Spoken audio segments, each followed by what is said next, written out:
Good morning, happy Sunday, and welcome to Breakfast Extra. 5.3 million kilograms. That's how much illegal drugs Nigeria's drug agency has seized in 18 months. 1.5 trillion naira worth. 29,262 people arrested. Numbers big enough to make a president proud. Big enough for a press conference. Big enough to set on fire. And that's exactly what happens to them. We burn them. Ikpara along the Lagos-Ibadan Expressway, a quiet spot far from town. Traditional rulers there, pastors and imams there, NGOs there, cameras rolling, then fire. 1.6 million kilograms gone up in smoke in one afternoon. Cocaine, heroin, cannabis, tons of codeine syrup. The NDLA calls it justice you can see with your own eyes.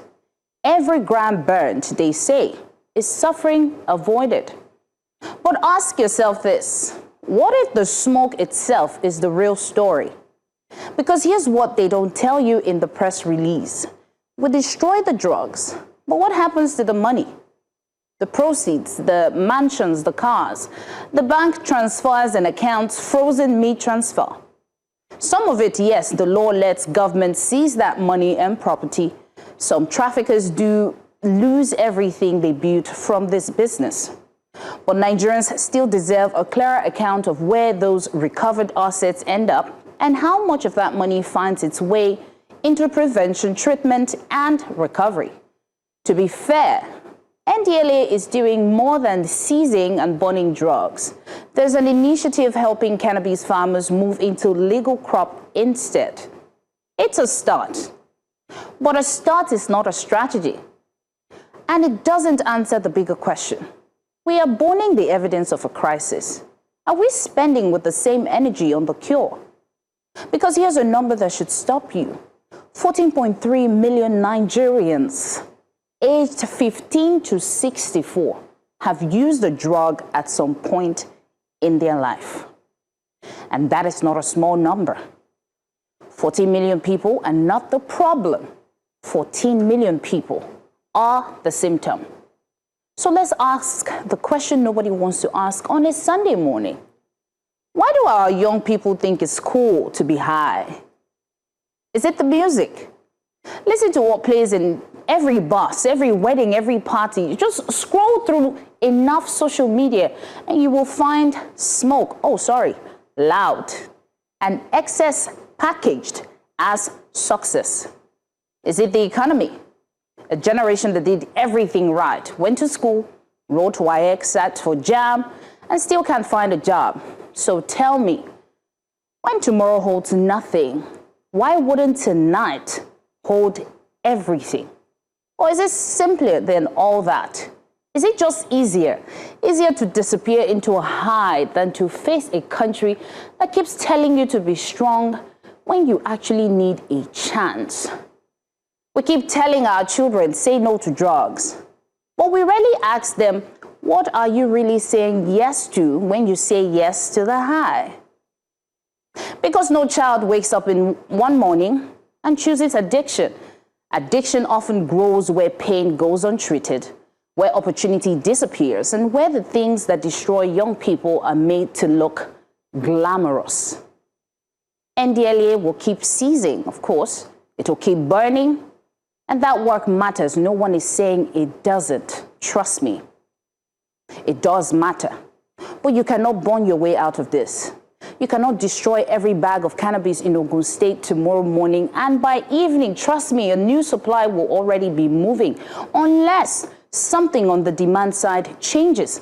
So the real fight isn't at the checkpoint, it isn't at the airport, or the port, or a hidden lab in a forest in Ijebu.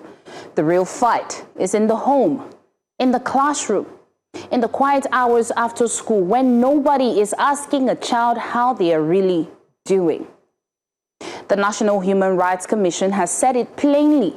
Stop treating every addict like a criminal. Some of them are simply young people asking in the only way they know how to be seen. The question this morning is not whether Nigeria is fighting drugs. The question is whether Nigeria is fighting for the reasons its children reach for them in the first place. And I will leave that for you to think upon, ponder on it. It's not just insecurity that's the problem. We have so many other issues, and there's always reforms flying around, and we need to focus and save the one place that we call home. Good morning again, everybody. I hope you have your akara and your kuli and whatever you're eating this morning, or perhaps you're on your way to church. I'm not here alone. I have Mazino Appeal, aka Maz. Hello. I really want to be serious today. Oh, really? What do you mean? You've got us started on the wrong foot with the Akara instance, but love the monologue. Something about the drugs. Are we beating the system? Are we finally getting a headway when it comes to our fight against drugs in Nigeria because of the amounts that was seized or burned? Or are we simply just identifying the fact that it's an enormous problem? And out of this enormity, we have just this bit. And what we're seeing is a very small fraction of a larger instance. Questions? No, you're right. But you have to take some joke because, you know, the president's first lady has called on entertainers to help, you know, people in the world. Yes, so if I put a little joke here and there, it's okay. Comedy, and they're helping me. It is a Sunday morning. No, I'm coming over to you. Come over. Good morning, everybody.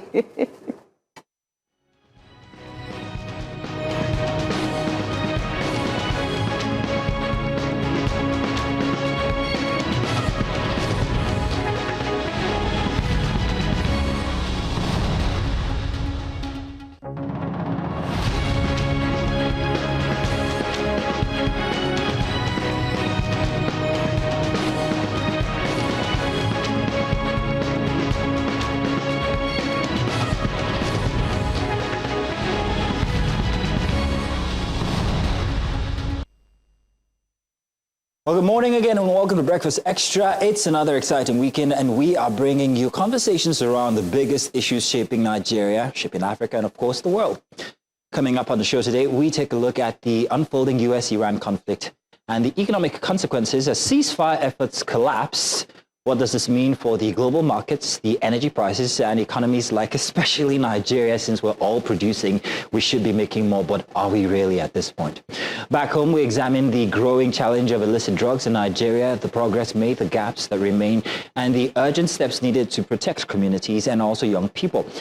We also explore concerns around property ownership and investment confidence in Nigeria as issues of documentation, flooding, and government regulations. Well, they raise questions about the safety of investments and the future of the real estate sector. In our education segment, we celebrate excellence as Nigerian students shine at the International STEM Olympiad, winning gold medals despite the wider challenge facing the country's education system. What lessons can Nigeria learn from these young innovators, we ask? Our Weekend Warrior spotlights these remarkable STEM champions who are putting Nigeria on the global stage. And for Focus Africa, we examine rising xenophobic tensions between Nigeria and South Africa, following calls for sanctions against South African organizations. What could be the economic and diplomatic implications of such measures, especially for Nigeria? As these stories, conversations, and more are coming your way on Breakfast Extra, we hope that you stay, because we've got quite a show packed for you. So stay tuned. We'll be back to start our conversation.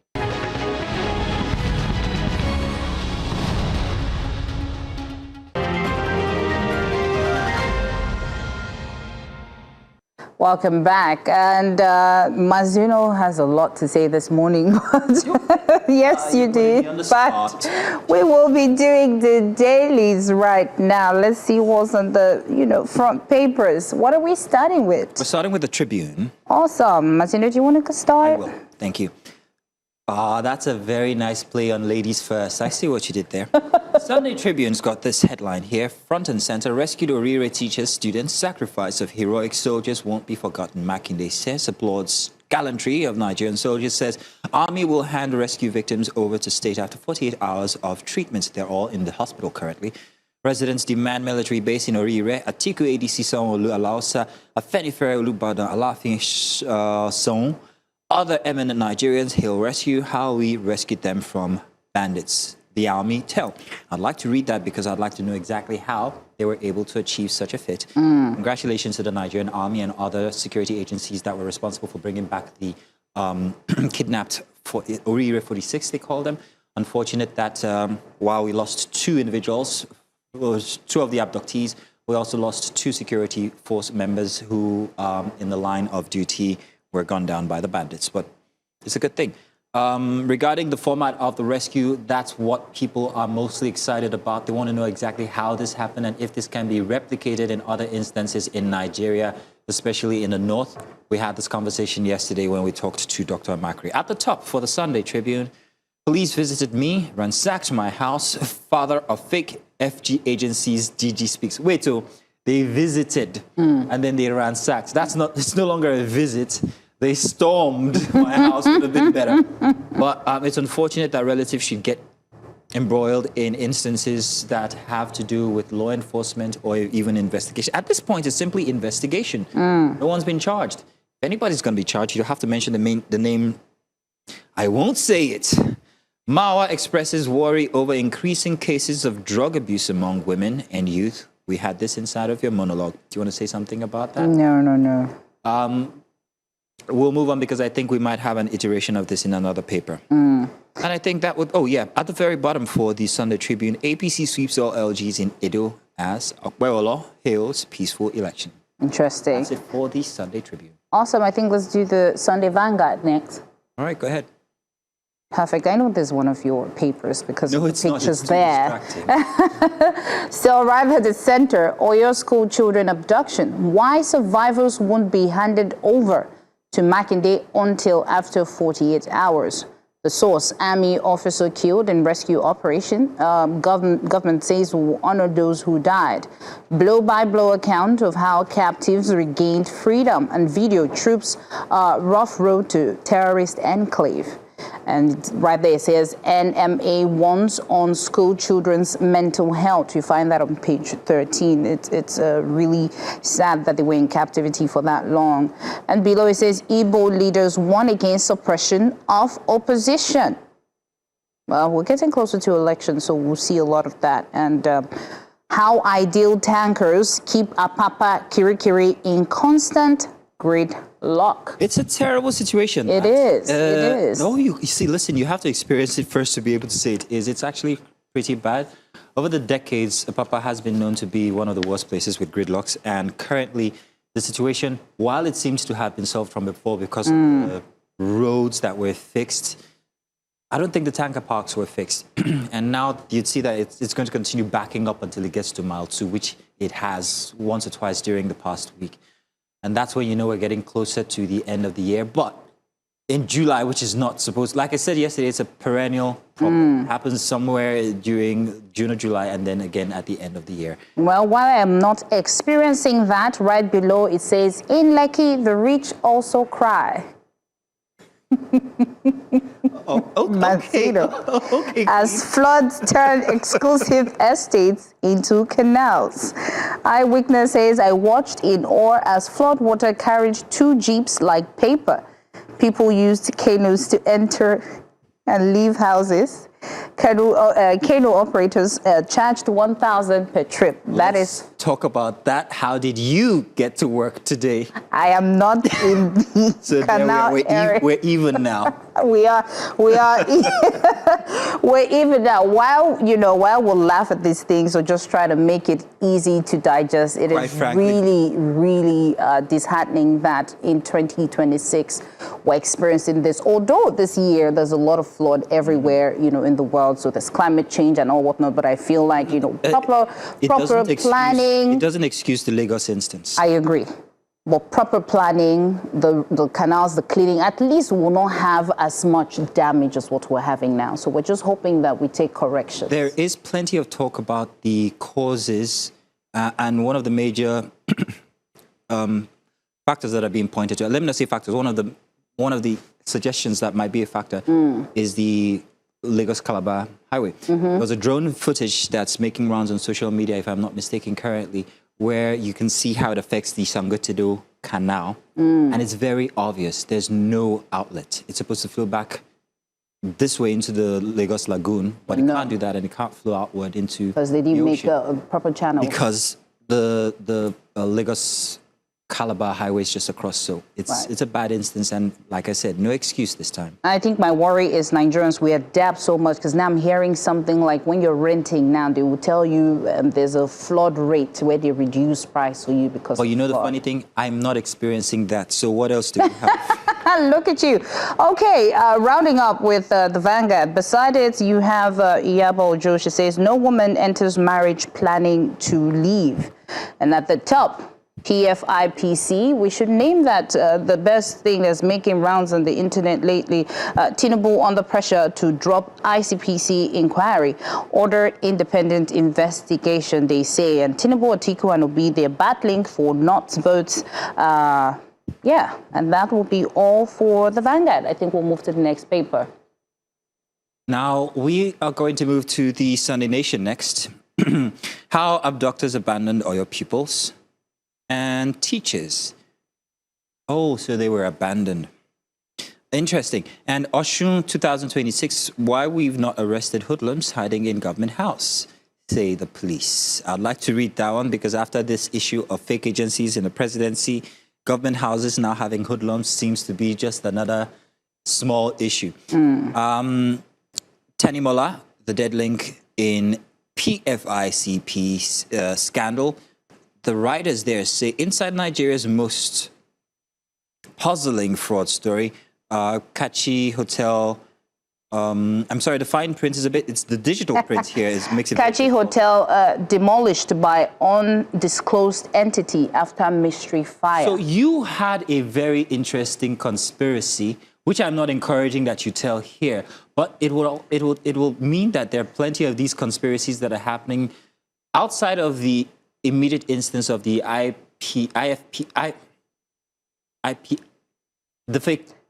alleged fake, the PFICP, that there are other matters happening ancillary to it on the outside. This death, for one, is very important. It would seem is very important. Now the demolition, what's going on outside of the immediate instance? There's so many loopholes in this particular story.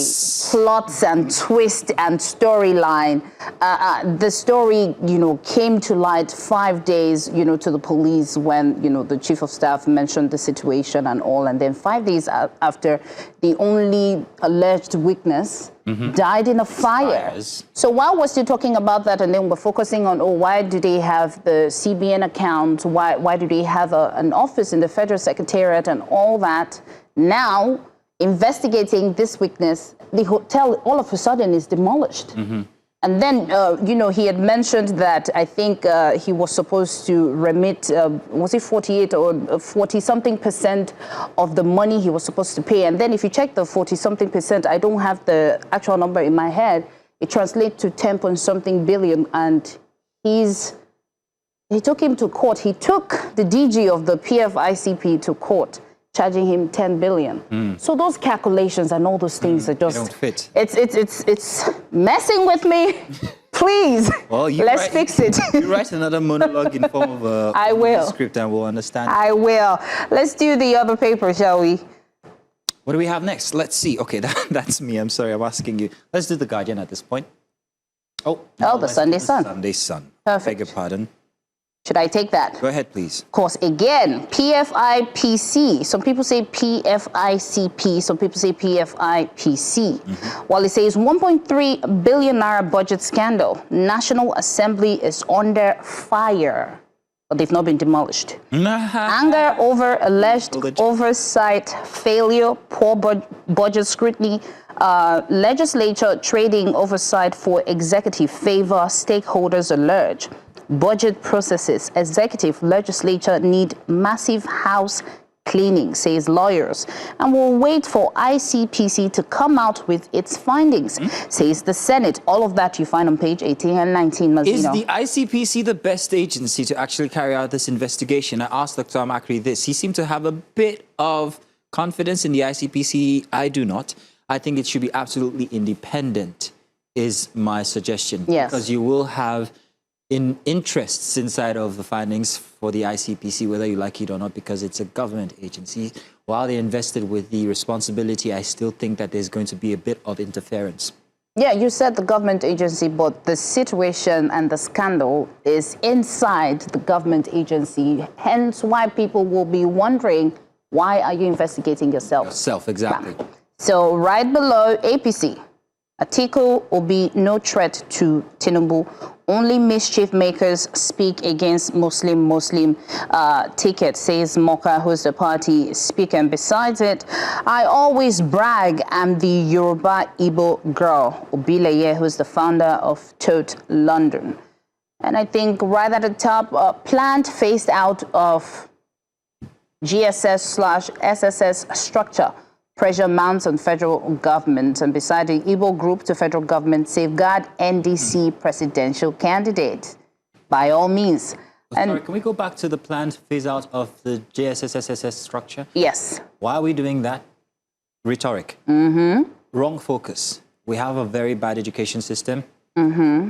Despite that, Nigerians are still doing so much. The Olympiad, for instance, came out with so many, accolades from that one. How come these people are able to surmount whatever odds they're going through inside of the education system? So it makes you wonder how much more potential Nigeria has when it comes to our ability. Well, you're right, because the parents are saying government should focus on giving children internet-era education, and pastors are saying it's like, repainting faulty houses without reinforcing foundation pillars. So you're really right. Exactly. And I hope we focus on the things that matter.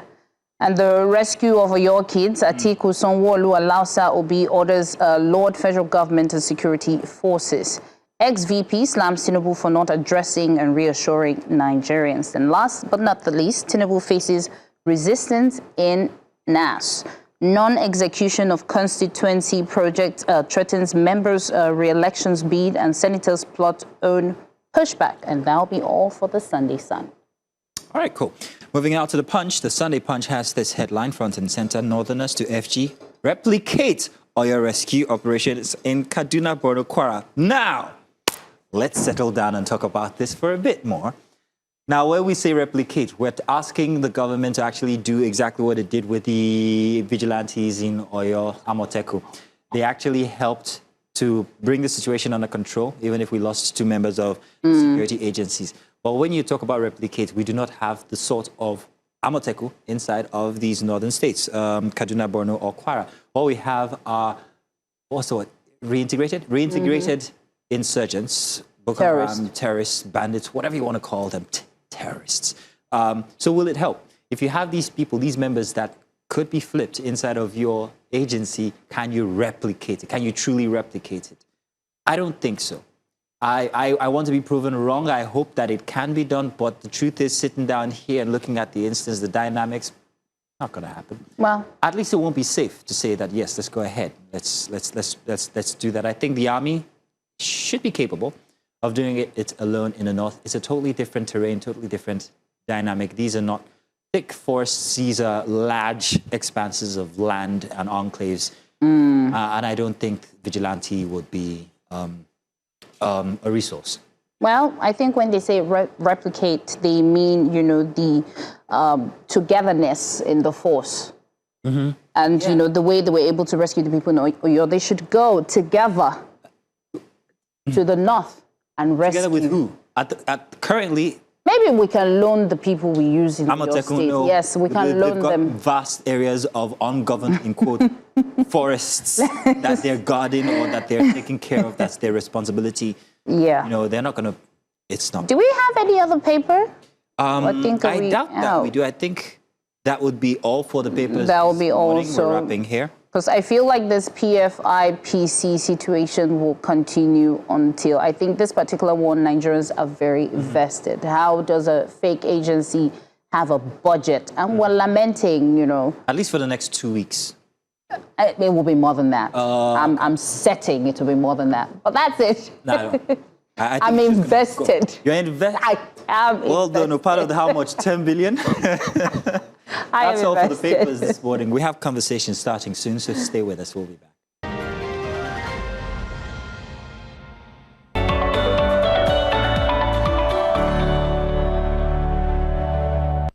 Welcome again, and it's time for our first conversation here for Breakfast Extra. Now, just weeks after what appeared to be the breakthrough in the U.S. Iran relations, renewed hostilities have opened again, raising concerns over regional stability and also global economy. Now, President Donald Trump, he has announced the end of the ceasefire with Iran following fresh military tensions that have unsettled global markets and also pushed oil prices higher. While the June agreement offered hope for de-escalation, negotiations reportedly stalled as both sides accused each other of failing to uphold their commitments. With the Strait of Hormuz being a critical route for global oil supplies, countries like Nigeria may feel the impacts from higher fuel costs and a rising cost of living. We're now joined by our guest, Mr. Collins Nweke, who is a global affairs analyst. Mr. Nweke, thank you and welcome to the program. Welcome. Thank you. Thank you, Queen. Thank you, Martina, for having me. You're welcome. Mr. Nweke, this U.S. and Iran situation has just been making rounds. And, in the beginning, it appeared to be making progress with, a peace framework in June. What do you think would have gone wrong? And how do we, balance this? Well, the ceasefire was short-lived. Just June. And, some of us were clear in cautioning that we should take this ceasefire with a pinch of salt and, measured optimism. And so the reason we did that at the time was because, yes, there was a ceasefire, but the political situation, the political problem at the center of the crisis was never addressed. Now, the ceasefire was always extremely fragile for that reason, addressing the fighting without resolving the underlying disagreements. Now, the United States insists on, freedom of navigation through the Strait of Hormuz, and wants to constrain Iran's military capabilities. Now, Iran on its side believes it has, sovereign security interests in the Gulf and views continued U.S. military pressure as incompatible with genuine peace. When incidents occurred around, commercial shipping and military installations, both governments interpreted them as, violations of the ceasefire. Now, each side believes the other fired the first shot. This illustrates, like I alluded to earlier, an important lesson in conflict resolution.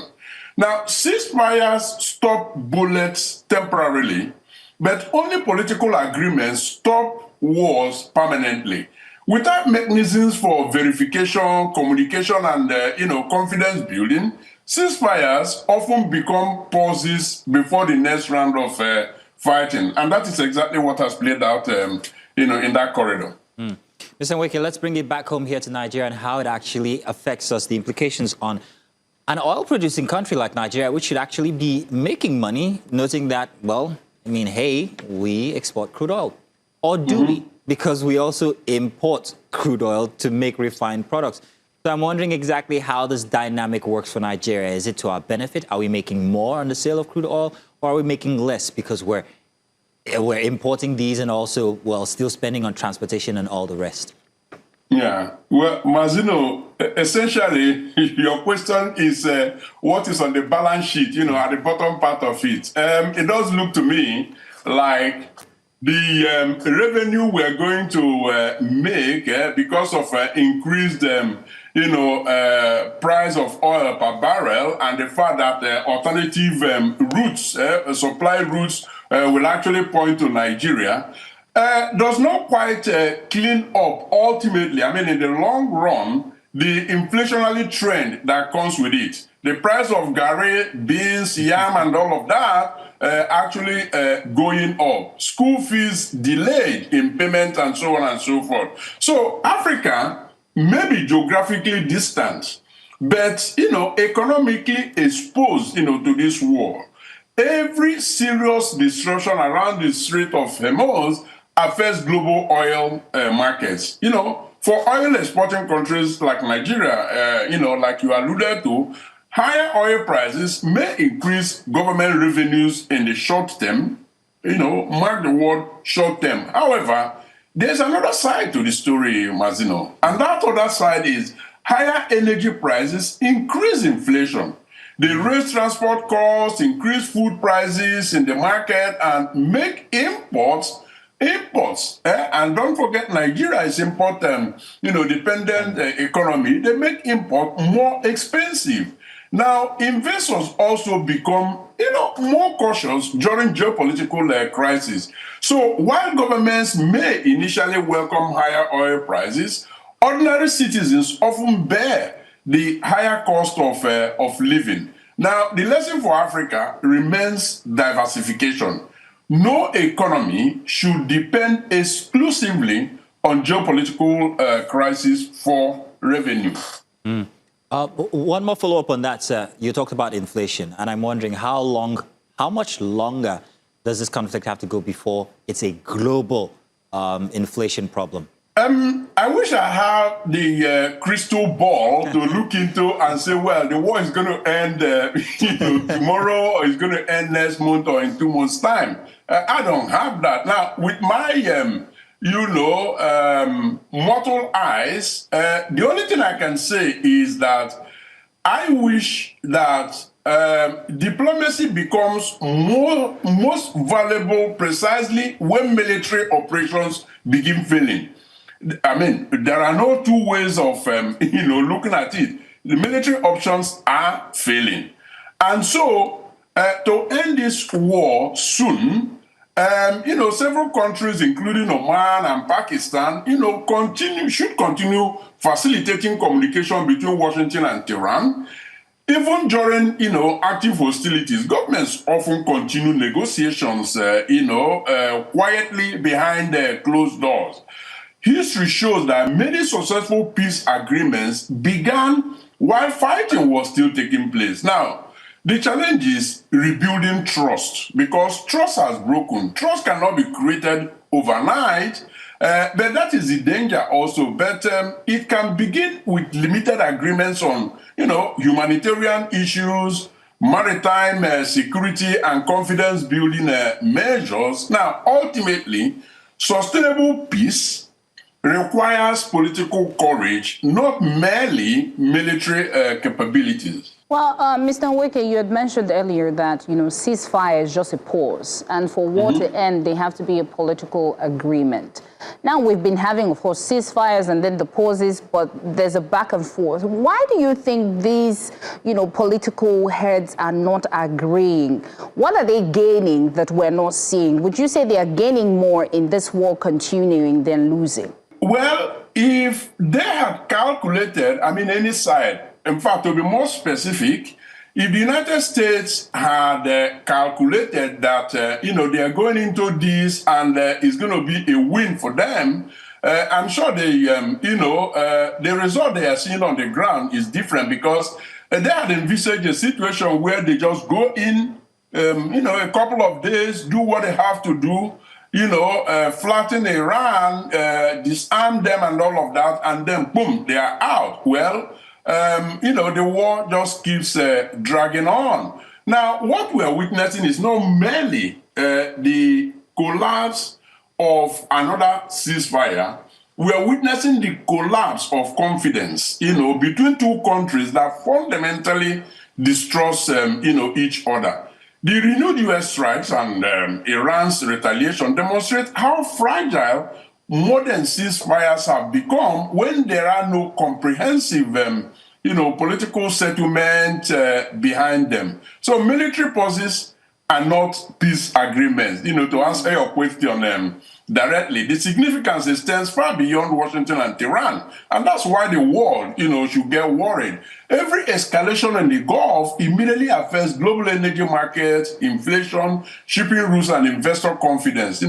Countries thousands of kilometers like Nigeria, where you are, and the rest of Africa, will inevitably feel the economic consequences. So the question today is therefore no longer simply whether America and Iran are at war.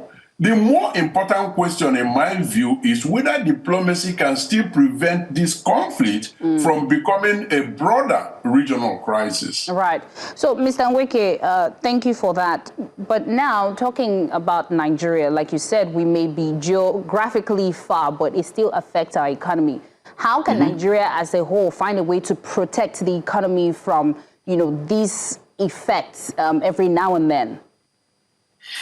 Well, I have been on record, on this point right from the very first moment the first shot was fired, that, Nigeria and other African countries have got to learn what they call strategic energy reserve. In times like this, for instance, in Belgium, where I am, and the rest of Europe, they didn't immediately dip into the strategic, reserve, to make sure that the prices are kept, at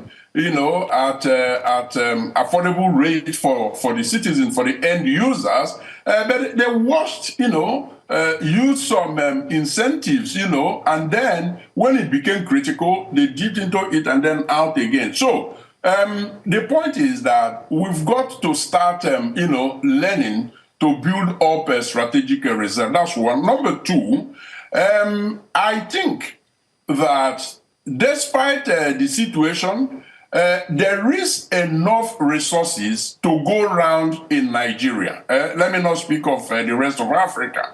If the politicians could be a little bit less greedy and have the interests of the common man at heart. Now, I don't buy the idea that, subsidizing oil, in terms of fuel, particularly at this time, I'm not talking of, structural, continued, subsidy, but subsidizing it at this time in different forms only makes sense because ultimately it, keeps the economy active and, life is easier for everyone. So I will stop it at, those two examples. Right. Mr. Nweke, while this war is going on, something is happening even here in Nigeria. There's alternative. People are looking more to other sources. If 1/5 of the world's oil goes through the Gulf, then the rest of the world would have to rethink its strategy when it comes to energy. And renewable energy would be that one way. So I'm wondering whether this is going to reduce Nigeria, especially Nigeria's dependency on Gulf oil, or well, maybe just continue depending on what we have here, which is the Dangote refinery. Or do you think that this could also drive innovation when it comes to renewable energy in Nigeria? Well, I hope it does, Mazino, because there appear not to be very much options before us. Now, oil is still big in Nigeria. When people say oil is a dead commodity, I disagree vehemently with them. Maybe in other parts of the world, but in Nigeria, no. But I say that with one caveat, and that caveat is that oil is a dying commodity. Now, the earlier Nigeria begins to diversify, the better. Well, there are signs that that is already happening. After all, the presidential villa is, already off the grid. It's being powered through renewable energy. In a way, it's good. In another way, it sends a very, very negative, depressing signal. But you see, diversification, renewable energy is the future, and Nigeria should be looking to that direction. And it's no surprise, I must say, because I'm a senior international trade consultant with a trade chamber of trade here, and we do a lot of things with Nigeria, whereby the preparedness to transfer technology, know-how, and all of that from Belgium and Luxembourg to Nigeria is very high. Only just in April, we were there in Nigeria with a good contingent of players in that area, and in October this year, we are expecting players from Nigeria to come over here. So yes, the awareness is growing, and I believe that the future in that regard is bright. But the government has got to actually do more by incentivizing it, by investing in research and development. So I'm wondering what this is about the pace of global energy and where we stand in that hierarchy as a country, Nigeria. If that maritime choke point is affecting energy supply across the world and people are diversifying, as you say, where does Nigeria stand in that diversification process? Are we at the top? Are we doing well? Are we doing poorly? It's neither here nor there, Mazino. Nigeria is not the worst performing when it comes to energy diversification.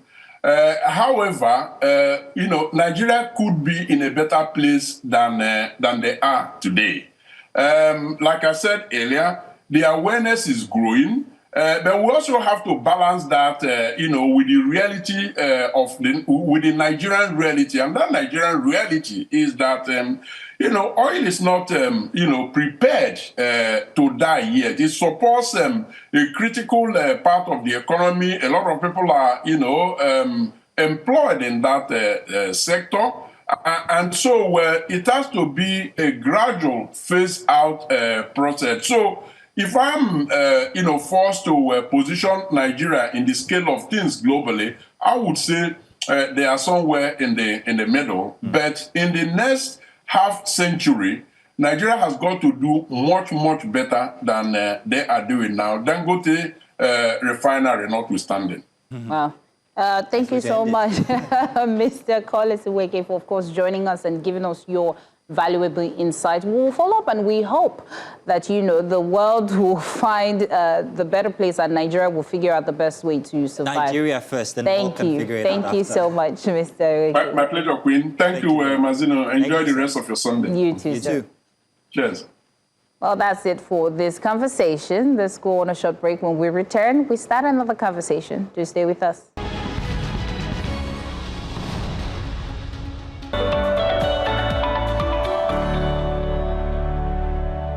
Time for our second conversation here for Breakfast Extra. The fight against illicit drugs, well, it remains one of Nigeria's biggest security and public health challenges. But recent figures from the federal government suggest that efforts to tackle the menace, well, it's slowing down. It's beginning to yield results, or I beg your pardon, is beginning to yield results. Now, in the last 18 months alone, the authorities say illicit drugs worth more than 1.5 trillion naira have been seized, with over 5,200 convictions recorded in the ongoing crackdown. While these numbers reflect stronger enforcement, they also raise important questions about the scale of the drug problem, the effectiveness of current strategies, and what more can be done to protect communities, especially young people. And joining us in the studio is the CEO, Compassionate Care Recovery Initiative, Dr. Dokun Adedeji. Did I pronounce it properly? You did. I did. Yay. Thank you. Good morning, sir. Morning. Thank you for joining good to us. have you here. Thank I you. have one question, which I think I asked Celestine, Queen, earlier when we started, because she had a monologue on this issue when we started the show. We started it so. But I asked, with the seizure that we have, 1.5 trillion? Yes, Naira. Naira. I'm wondering whether this identifies that we have a big drug problem, or whether it identifies progress that we're actually achieving something in the fight against illicit drugs. Incidentally, I would say both. Oh. That is, we have a huge drug problem, but we're making progress. We're making good progress. We just need to do much more in terms of what we're doing right now. But I tell you, we have a huge drug problem. The figures are there. Unfortunately, the statistics we have today is still the one created in 2017, 2018 by UNODC, by the Global Survey. Exactly, because we've been having... I've known of the drug war in Nigeria since I was 15. That's 30 years ago. And we're still having the same issues right now. What exactly is that issue? Is it consumption? Is it trafficking? Or is it... There's a third one. Consumption, Manufacturing. Or manufacturing. Which is it exactly? Incidentally, all of them, again. You see, because when the drugs problem started, until 2013, Nigeria, we used to think we're an exporting country, that do trafficking and the rest of it. until after 2013, we found that Nigerians have started to manufacture drugs in Nigeria. And that was on a low scale compared to what we're seeing today. So we're all in it. We used to think we're a user nation. Oh, we use, and then we became transit, and then we became manufacturing hub. Now we manufacture drugs, all kinds of drugs, particularly the methamphetamine that people call crystal meth, which is ice on the street, is now generally being manufactured, as you found from the seizure, the discovery that was done in Oyo and Ogun State. But I can bet you that there are many other areas yet undiscovered that are doing the same thing. If you remember very well, last year, early last year, they found a house in VGC. Dedicated to the manufacture of methamphetamine. And so if that guy was doing it on that scale, you can imagine how many people were doing it on that scale. Until that time, I think NDLE must have discovered small laboratories across Nigeria, close to 40, scattered everywhere. And the first one, I think, was in Asaba. It was the first time they found the Mexican was imported to come and help in the production because of their expertise. Now you can see that almost everywhere you find them. It's huge. So when it comes to illicit drugs, it's very, very sensitive. So basically, if we're now manufacturing and even having expatriates to come and manufacture for us, are you saying that this business has grown to be a very lucrative business for so many people, so they'll rather invest in that? I think it's whether Nigeria has become a very fertile ground. Yes, it is. You see, Nigeria, in the hub of trafficking, if you look at the map of trafficking, Nigeria stands very prominent. The way it comes from maybe Brazil or from South America, and then comes and then it goes to, it becomes also a distribution hub. But again, as you said, everywhere, drug is a lucrative business. Everywhere. It's become so in Nigeria for a while, in the sense that if you imagine, a few weeks ago, NDLE also caught a lorry that was coming from Togo, Benin or something with tramadol. And the tramadol was hidden within the lorry in places you would know. And there was a particular time the NDLE caught a particular one. The dogs were barking. There was a consignment of agricultural machinery from one country, I can't remember where it was, and the dogs were barking. But they couldn't locate the drug until they dismantled the engine of some of those equipment, and then they found them there. You see, the way we are making progress, that's why I said we're making progress, is because of what NDLE is doing under General Marwa. Is intelligence-led. They have not totally sat down on interdiction, catching people at the airport. They're beginning to ferret out the various areas where these things are manufactured or are found. And also, they're now very big in demand reduction. That's why when Maxino was talking about the number of people rehabilitated, Jeremiah, the NDLA then said, if you're a user, we should not punish you because you're a victim. So we will help you. So that's why you see the area of rehabilitation. But unfortunately, they don't have enough facilities to do that. But I'm aware that they're working to create more rehabilitation centers so that people can benefit, particularly those who cannot afford the prohibitive cost of private rehabilitation. Right. Now that you mentioned victims, I'm sure that we've seen that one of the reasons is, idleness, unemployment, and all whatnot. So, of course, the government or the environment play a key role for these people to become victims where they become users. What would your advice be in terms of how we can curb that to reduce the madness of drug use? I like that. And this is what I keep telling people. Nigerians, even in spite of all this we're talking about, of the perversiveness of drugs, many Nigerians do not believe. They still extend it to other people. Oh, it's not my child. Until we all are seized of the fact that we have a huge problem that we all must work together to solve. It is not the job only of NDLA. They can only do as much as what we're seeing them do. But NDLA cannot be in your schools, cannot be in your workplace, it cannot be on your streets everywhere, no matter how much you want to staff them. So the thing is, what you're doing is one of the things, raising awareness about it, getting people to understand, getting people to know more about this. You will not believe it. When I talk to parents, I see ignorance. And I see a sense of, why should it be me? But I ask them, why should it be anyone else? The thing is, as long as there is supply, there is demand. And as long as also there is demand, there will be supply. So we need to, as we're pursuing to stop the supply, we must also help people to cut the demand for it. If we do that, we will win. Honestly, I believe we will, if we are collective in our activities to do something. You and I and the next person and the person. For instance, you think it's easy to discover those laboratories in those bushes? Somebody must have spoken. So when you see something, say something.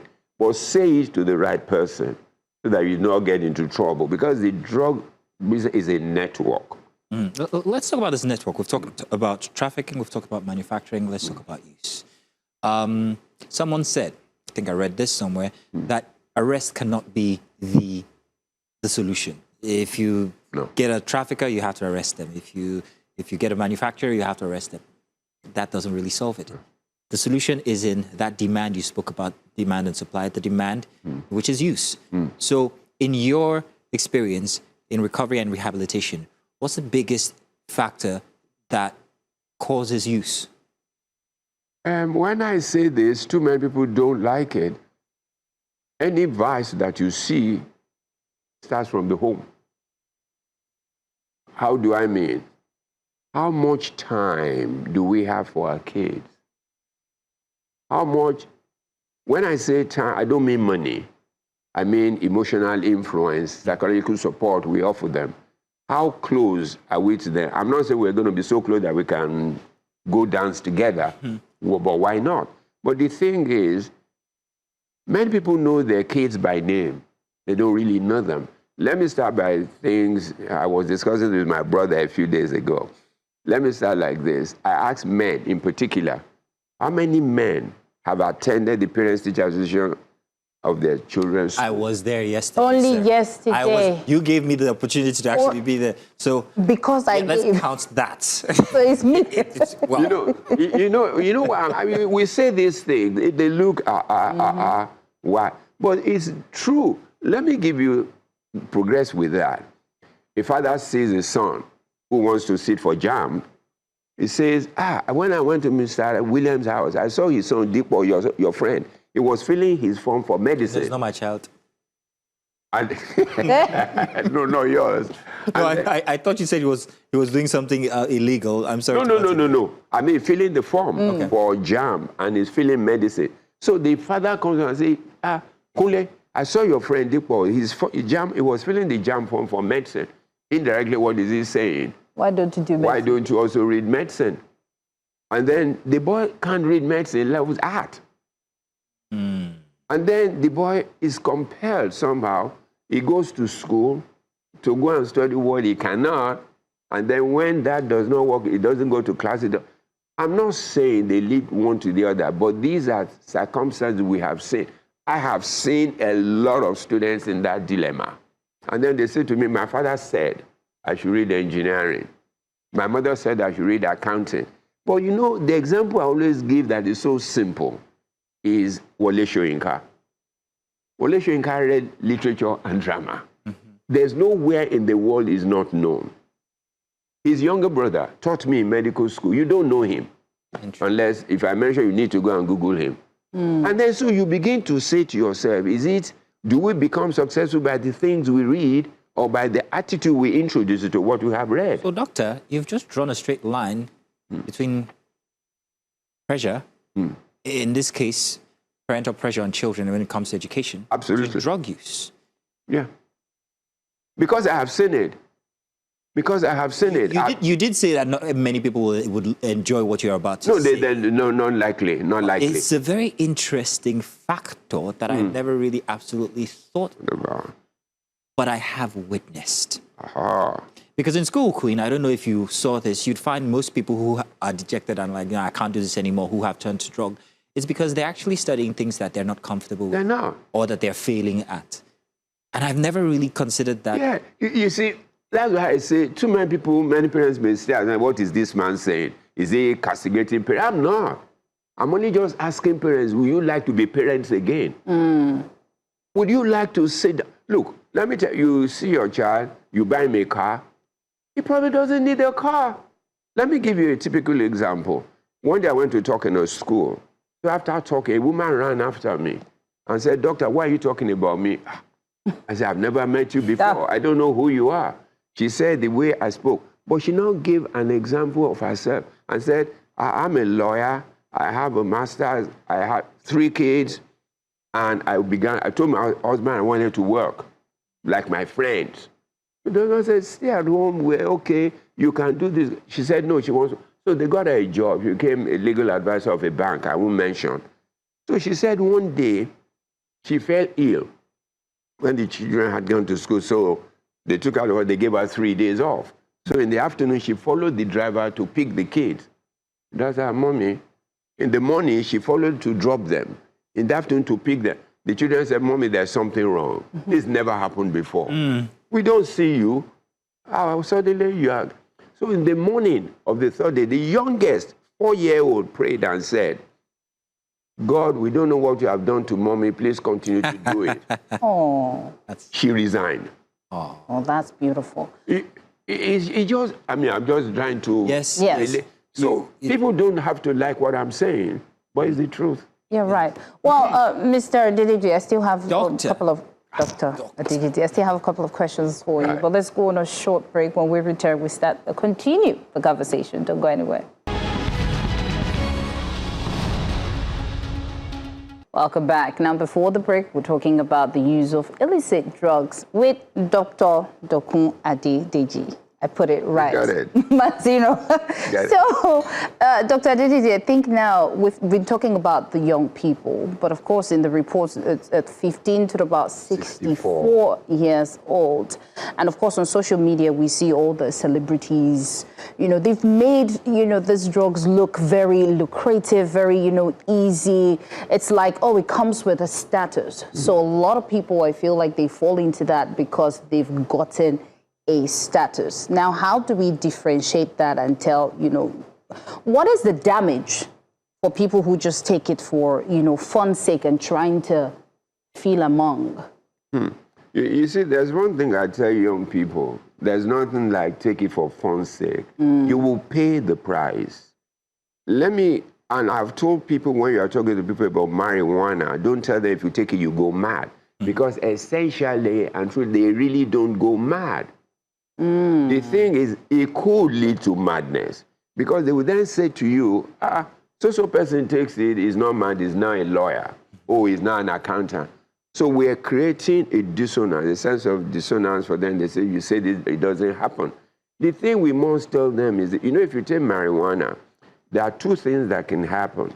You can have an acute onset of psychotic presentation. That's one, which is probably common. The other one is somebody might take it and don't feel it. He said, I've been taking it for 15 years. But I tell you, after a while, watch him. There's a sense of demotivation, a carelessness, a sense of forgetfulness. He doesn't take things serious. And he begins to regress in life. But nobody associates that state with the use of marijuana. So they don't know. So the thing we need to let people know, what you consider benefits are not. They are temporary. The sense of high they get is perceptual. Like some people say, I need it so I can focus and do this and do that. Then look at other people who don't use it. Let me talk about musicians. If it gives me inspiration, it's not true. Lagbaja is my neighbor. We've been friends for a long time. Also, you've seen his face? Yes, I have. I'm coming for dinner tonight. You see, why I'm saying this is, He doesn't smoke. He doesn't drink either. He's a complete gentleman. If he sits there, you will not know. And very intelligent. So it is not about use. You know, there's a biblical allusion that I give about Moses. When God called Moses, he said, go and do this. Moses gave excuses. All the excuses. Then God said, I know all these excuses. Then Moses said, finally, I don't have anything to face Pharaoh. God said, what do you have in your hand? He said, a rod. Throw it down. It became a snake. Pick it up. Became a rod. Everything that Moses did in Egypt was with a rod. So my allusion is, whatever a man will become, God has given you the ingredients. So ask him to show you. And you made. So you don't need something extra of you, outside of you, to be who you will be. Sir, you just preached. Thank you for church this morning. I made it to church this morning. No, because that's the truth. I've seen it. As I told you, we were talking, a mother called me just this morning, sent me a message, said, Doctor, your son has been admitted to read so course, is now just arrived so where, outside Nigeria. I've had calls like that. So what I'm saying is, be yourself. Okay. And excuse me, and that's it. Okay. But you see, the pressures of friendship, the pressure of parents, the pressure of society push people to go do what they don't want, and they then fail. One thing I bet NBC, is it NBC that looks at adverts and all those things, or the songs they put on radio, is check these songs. Check this advert. They're not good. Those young people are at impressionable age. So what they see, that they say, oh, and you know, what the other thing is, many young people don't have role models. Agreed. And the people they see are those sensational. So we have to round up. Right. But I can't let you go without you actually giving us the answer to our down there. What's the way forward in Nigeria when it comes to this? Has addiction actually overtaken trafficking and manufacturing? Not that, addiction might have because of the availability of those drugs. That's one. But my principal way that we can go forward is to work together. If we work together with NDLA, if we work together in society, in churches, what you're doing is part of it. Prevention is so critical, and there are many avenues. And what I say is churches and mosques talk about drugs as principal discussion. They see more people. How many people will watch this compared to how many people will go to a church? If even pastors and imams and journalists understand the dimension of drugs and the dynamics, we will do a lot more. You know, when we were growing up, there used to be science desks in newspaper houses. There are no more there. There should be like a table or something dedicated to this, not just something you do once in a while, but what we do regularly. And then talk to young people. Because you said something about age. Let me tell you, I've seen 8, 9-year-olds do drugs. So you can begin to imagine. I'm telling you, I have seen them, not that they told me. I even took pictures with them. Wow. So I know what I'm talking about. So when it begins to come that low, why did you think the federal government said test secondary school students? What is the age of secondary school students? So That's absolutely strange. So it is a lot that we... It is. But this is the beginning of how to do it. Grand. Prevention, talk about it, move, and let's go. Look, I've told people, I can take you to the drug joint. These people are not violent, they're not terrible. If you do not embarrass them, you will see it yourself. You will see some of your friends. You'll be shocked. Some of your classmates, some of your... You will see them. Okay. So it's something that we all need to take collective responsibility. Dr. Adedeji, thank you very much for such beautiful presentation of the subject here and your fight, your effort in the war against illicit drugs. And thank you for church as well. And we look forward to see that this situation in Nigeria is curbed. and even eradicated. And we'll continue to bring you over to have this conversation. Of course, we hope that there's more budget to create more homes so that people like Dr. Adedidi can care for more people. Indeed, indeed. So yes, thank you so much for joining us. My pleasure. This was one of the most amazing conversations I have had on a Sunday morning. I have gone to church and I'm back. Let's go on a short break. When we return, we start another conversation. Just maybe. I would like that one too.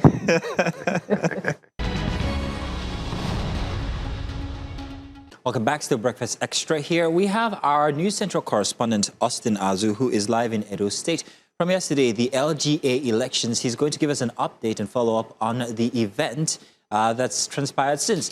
Austin, thank you very much for joining Breakfast Extra. Please do give us an update of what's happening in Edo State with the elections. Good morning. Of course, just day one after the local government election in Edo State, whereby over 1 million eligible voters went to the poll to elect the local government chairman and councillors. And of course, we have 18 local government areas in Edo State, and we have 192 political wards and 4,519 polling units. And across the states, of course, we know how it looks like when we talk about local government election. And of course, after the election yesterday, result has started coming in some local government areas. And of course, we hope to monitor that as well. But we are here to speak to some residents who reside here in Benin City to talk to us on the aftermath of the election.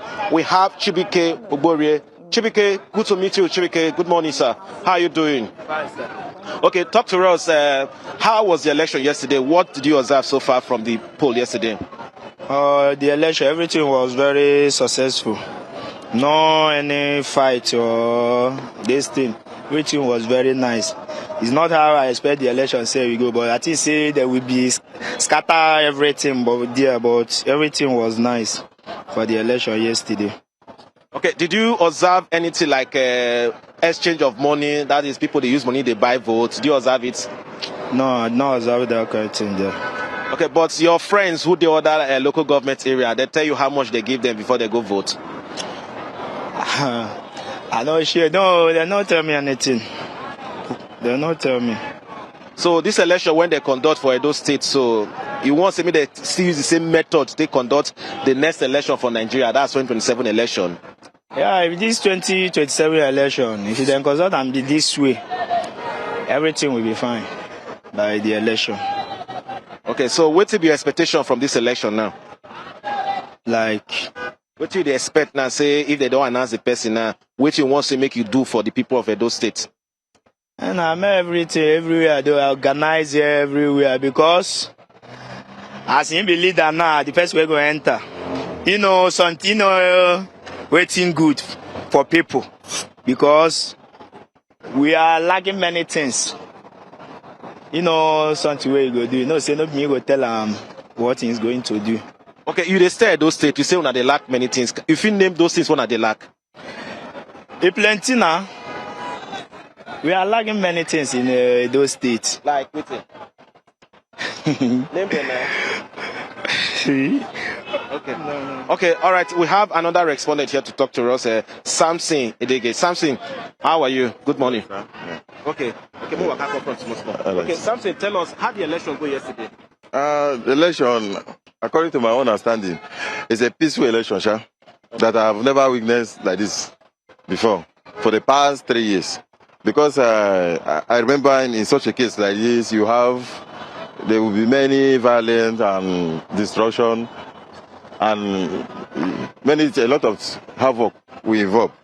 But I just thank God for this one. They say it did not result to any violence. Now the election when they conduct for Edo yesterday, now you feel say they go use this kind of method to conduct 2027 election? Actually,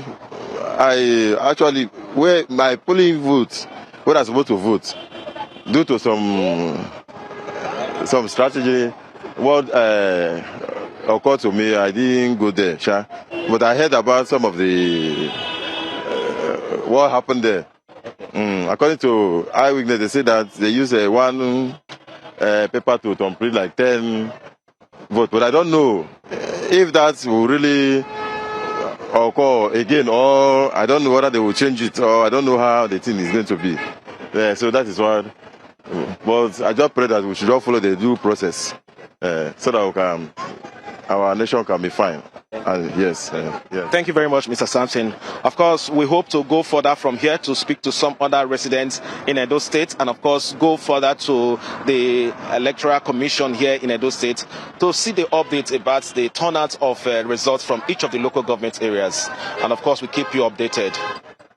So back to you in the studio. Thank you so much, Austin, for that update. Now let's move to Borno State, where members of youth associations, students and social clubs in Borno State marched through the post office area of Maiduguri in support of the hashtag Unite Against Terror campaign, calling on residents to unite against terrorism and violent extremism.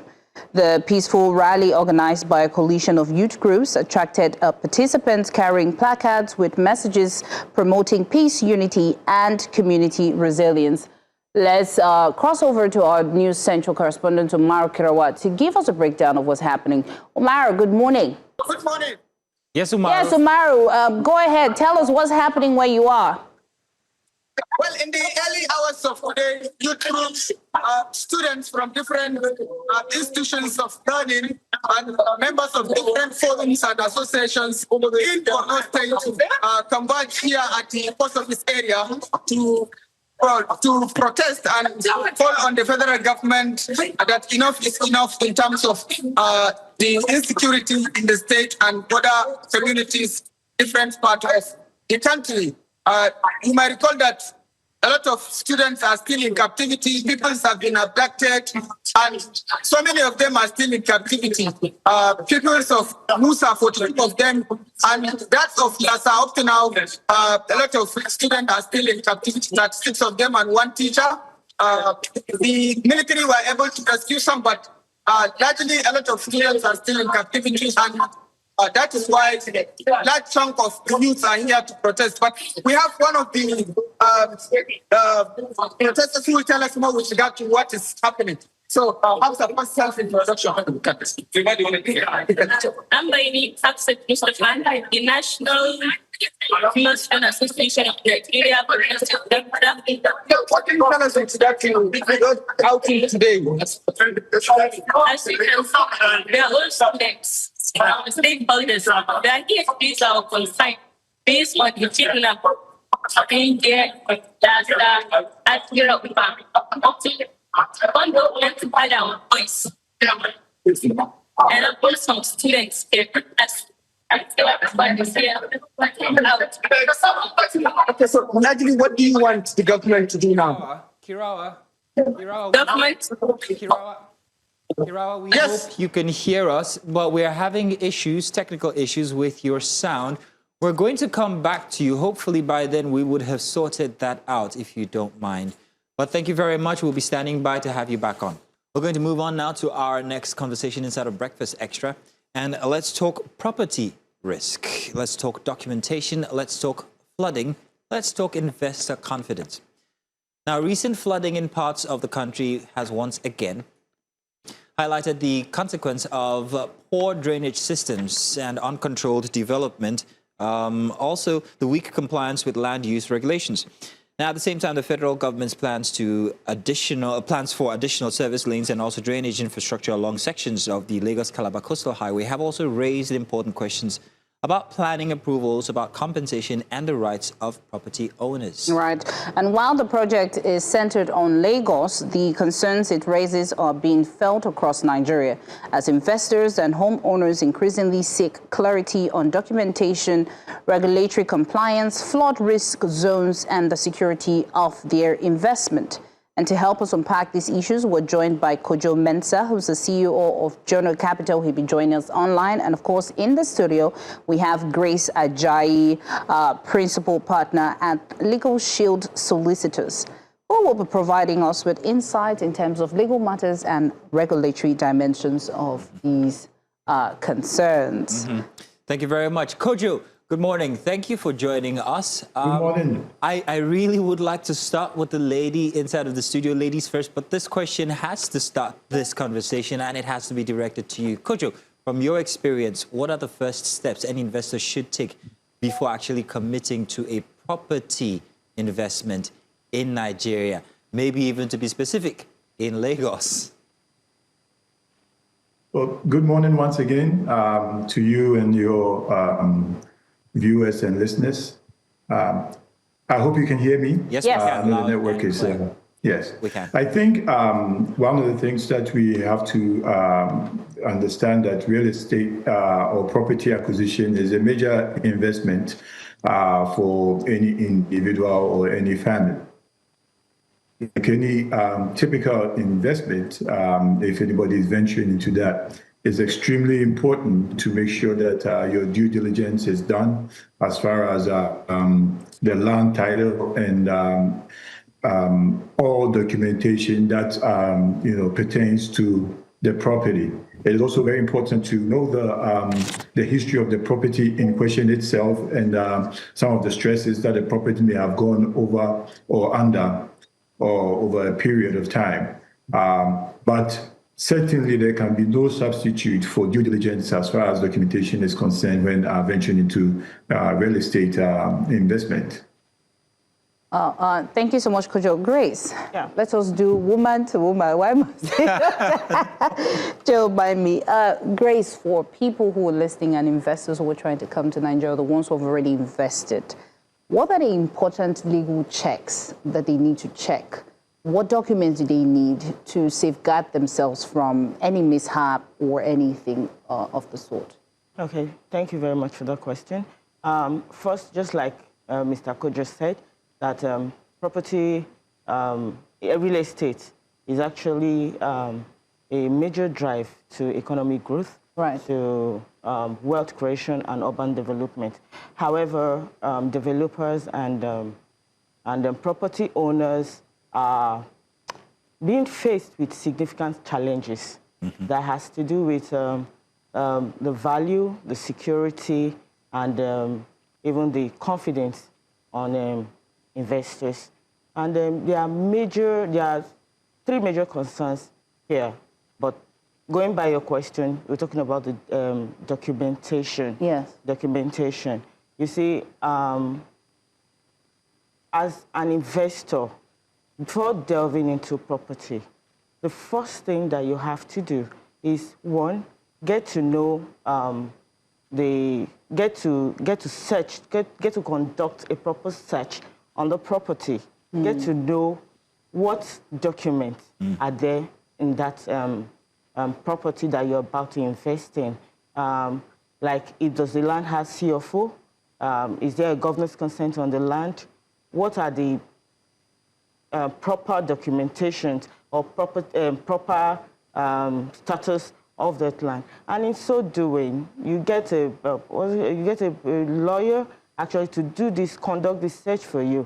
In buying properties, for example, most of the sellers, for example, they give you documents, but some of these documents, I'm going to tell you categorically, we are faced with the challenges of fraud, fake documents. How do you know that? How do you ascertain that these documents are original? You need to get the services of a lawyer to go conduct this search at either Surveyor General's office or land registry, in order to ascertain that these documents on this property you're about to invest in are actually genuine. Right. So I know that in Lagos, some people buy some properties before this. Is it right that you get your property first before you get the CFO? Or how does it work? What and what do you need to have complete? So if I buy a property now, what documents do I need to check to say, okay, truly, I have a property or there's a problem? Okay. Just like I mentioned earlier, in getting a property or investing in a property, especially in Lagos, using Lagos as a case study, you first of all conduct a search. Know the property, the document, that title document on that property. If it has, the property already has a CFO, when buying it, then that means after buying it, you have to get governor's consent in your name on that property. So, but once the property has CFO, you are good to go. The property is So CFO is the main thing that once I have it, I know that. Okay. Is could you see certificate of occupancy? Certificate of occupancy. I have a question coming to you regarding that when it has to do with sand-filled land in Lagos, especially. But I want to talk to Kojo. Kojo, the real estate environment in Nigeria, in Lagos especially, is one of the biggest. It's so attractive. You have people who are influxing in, just take a bit of it. But it also has its challenges. There's flooding, there's documentation, we just talked about that, and there's also regulatory risks added to that one. So how much of this does an investor have to navigate to bolster his confidence or destroy it if you're looking to invest in land in Nigeria? And I mean investors now, not just residents. Well, I believe by virtue of, the size of Nigeria, the population size and stuff, it naturally presents itself as a very viable investment destination for property investors. Of course, I mean, there's a massive, huge housing deficit that we all know that the federal government itself cannot be able to fulfill. There has been programs in the past by the federal government, for instance, this infrastructure sharing programs where a developer will develop a tract of land and then swap it with the government, and all those type of programs, which have all attracted investors in the past. I think for an investor coming into Nigeria, the first thing is to make sure that you go through the right channels, because land in itself is naturally an emotive asset.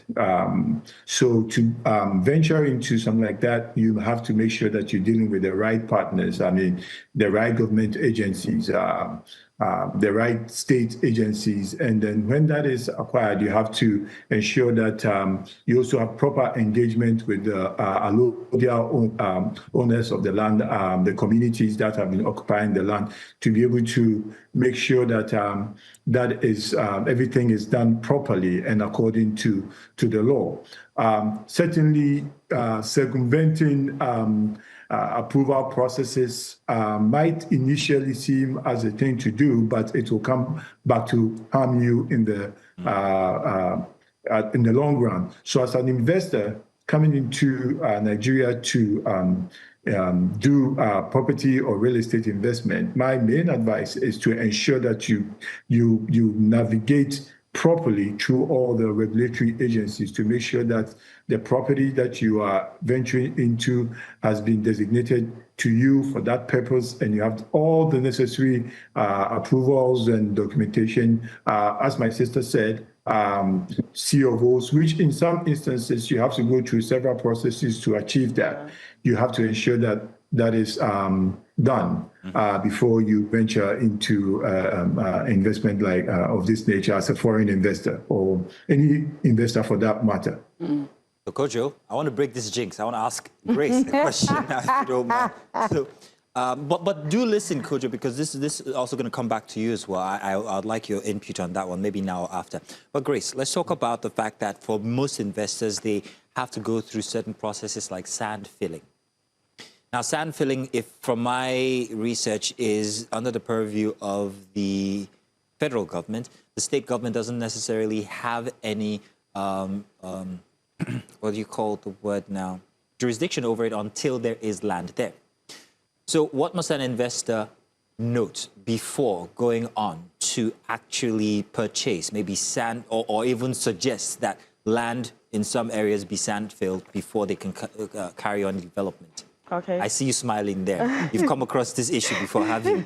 It's a big matter. Thank you. Because the sand filling also affects other environmental issues as well, like the flooding that we're seeing.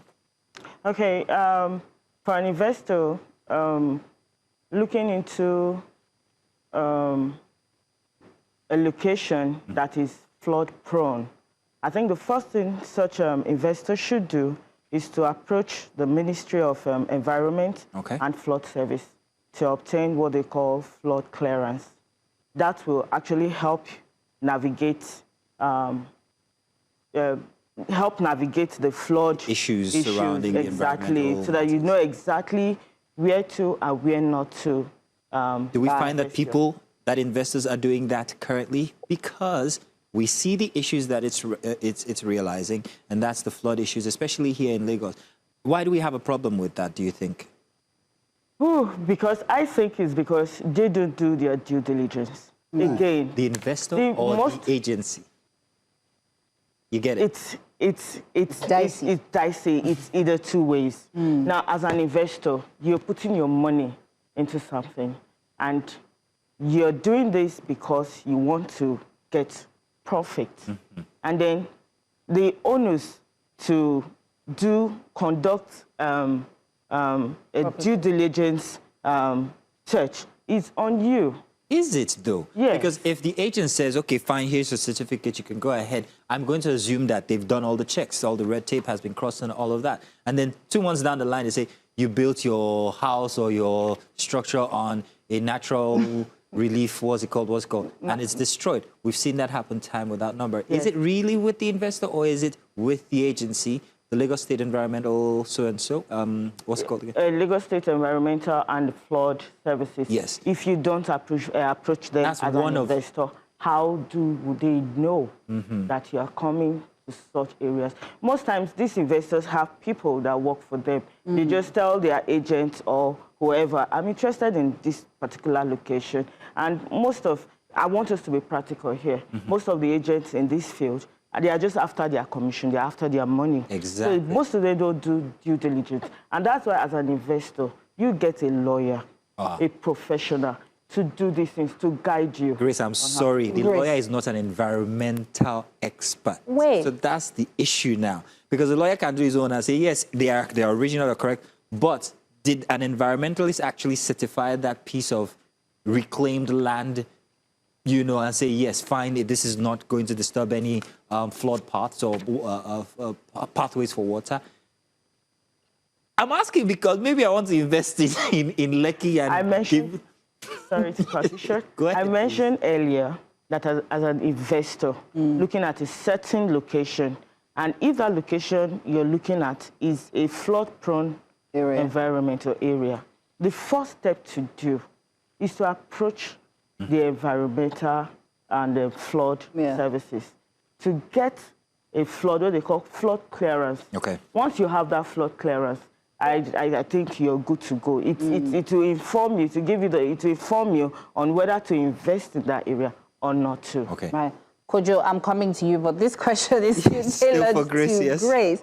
Now, Grace, this Lagos Coastal Road has caused a lot of concerns for Nigerians, right? The houses on that road, a lot of them now have been saying they need to be demolished. And please tell us, how long does it take to get a CFO when you have a land? Because a lot of people say it takes a while, and then it's pretty expensive. How can these people fight to get, compensation? Because now, there are talks where some people are saying that, they don't have all their documents, or some people are still waiting on their CFO. And now Lagos Coastal Road is coastaling through, their properties. How can they collect their compensation? What documents do they need to go and say, what? And for those that don't have the CFO, would you say that they will not be compensated because they don't have that just yet? Okay. For those that are affected by the coastal road, I think what the law says, I'm restricting it to Lagos State now, is that once you have your proper documentation, and then, by the Land Use Act, all land belongs to the government. And if for the overriding purpose of the general public, the government can collect certain land for certain projects. And if there are already documented properties on that environs, and the government needs that place for a particular project that is overriding for public interest, I think such property owners around that place, once they have their proper documentation, will be compensated or are entitled to compensation. Those that are not compensated are those that probably don't have any title on that property or have not even started the process at all. Okay. Kojo, I'm going to come to you. I don't know if you can see what we have on the screen right now. Minister of Works, David Umahi, very proud of the Lagos Coastal Road there as they're taking inspections, looking around. I don't know if he's proud of the consequences of this infrastructure as it's caused so much damage to the environment when we talk about flooding and people's properties, when we talk about the reclamation, or rather the destruction of houses. So Kojo, what lessons do investors have to learn when we take a look at the Lagos-Calabar Highway and the effects on the environment and the effects on the housing issues that it's brought about now with the demolitions and all? So one of the key things I think as an investor, as a developer, you have to take into cognizance is that firstly, there are the external factors, which is what we have, the environmental factors, which might not be within the control of the developer, right? So, storm drains and all those things. However, as a developer, there are certain things that you also have to do to safeguard your property and your residents, which you cannot take for granted because the property is situated at a certain location. For instance, you would have to do your traffic impact assessment, your environmental impact assessment. All these feed into also the kind of development that you situate in an area, because it's not uncommon for sometimes for you to see in a certain area, all properties around might be flooded, but a few of them might be standing. And there's a reason for that, because those properties that are standing have taken into cognizance the environmental factors and factored them into the design that they have implemented or built in the community. Because we are in a very dynamic society, right? Population is changing, the need for housing is changing, infrastructure is under pressure. So there's going to be community or growth of cities, right? So as a developer, you cannot take it for granted that maybe a master plan that may have been developed 20, 30 years ago and situated a property for you to develop an area meets all the standards. You have to also do your internal technical assessment to factor into your design to be able to, build an enduring property that people can live in safely. So there's an onus on both parties, right? Environmental factors, like I said, are going to keep changing, but the onus on the developer is to make sure that what you are putting up is safe and will stand the test of time, and especially take into light what is happening around in the environment. Now, if I should give you an example, right? Let's say a community master plan that was developed 20 years ago in a town, maybe for about 100,000 people. 10 years down the road, this town might be occupied by 500,000 people. The traffic impact has changed. So as a developer, before you do any development in that area, you'd have to do traffic impact assessment to take into consideration all the changes that have gone over the period to factor that into your development. And that is also applicable to setting all the environmental factors. That is why it's also important for a developer to do your environmental impact assessment on what the environment around you is having on your project and what your project is also going to impact the community at large. So yes, there are so many factors, so many projects, infrastructure projects happening around us. Some are born out of necessity because the city the townships are growing. But investors would also have to do their technical aspect to make sure that their projects are safe. So Kojo, at the end of the day, I'm wondering who absorbs all of this cost. If the developer has to do his assessment, has to make sure that everything is his foundations, the entire structure is going to last. Isn't that the reason why we're having the issue of high costs of either rents or even land itself in places like Lagos State? And is there a solution to that? Well, there are several factors to that, and it will be a bit narrow to limit it to that. Certainly, infrastructure. On the contrary, right? Infrastructure development opens up communities, And by opening up communities, creates access to other facets of the community, which naturally is supposed to make the supply of land more available, right? There are other factors that also affect the cost of land. I mean, there are very many cases of speculative holding of properties and, property values being pushed up to, fulfill certain interests and all that. But infrastructure in itself is supposed to do the opposite. It's supposed to expand accessibility to land for more projects to be able to be developed, for property prices to actually go down. So that is that aspect of that. But property prices going up. Oh, we seem to have lost Kojo, but I think he delivered on his point he was trying to make there now, didn't he, Queen? Well, I had one more question. It may not be about documentation, Grace, but would you say that, despite all these challenges and flawed, this is an opening for investors to see that just maybe they can start investing in other states? Like Akwa Ibom. Like Cross River State. What do you think? I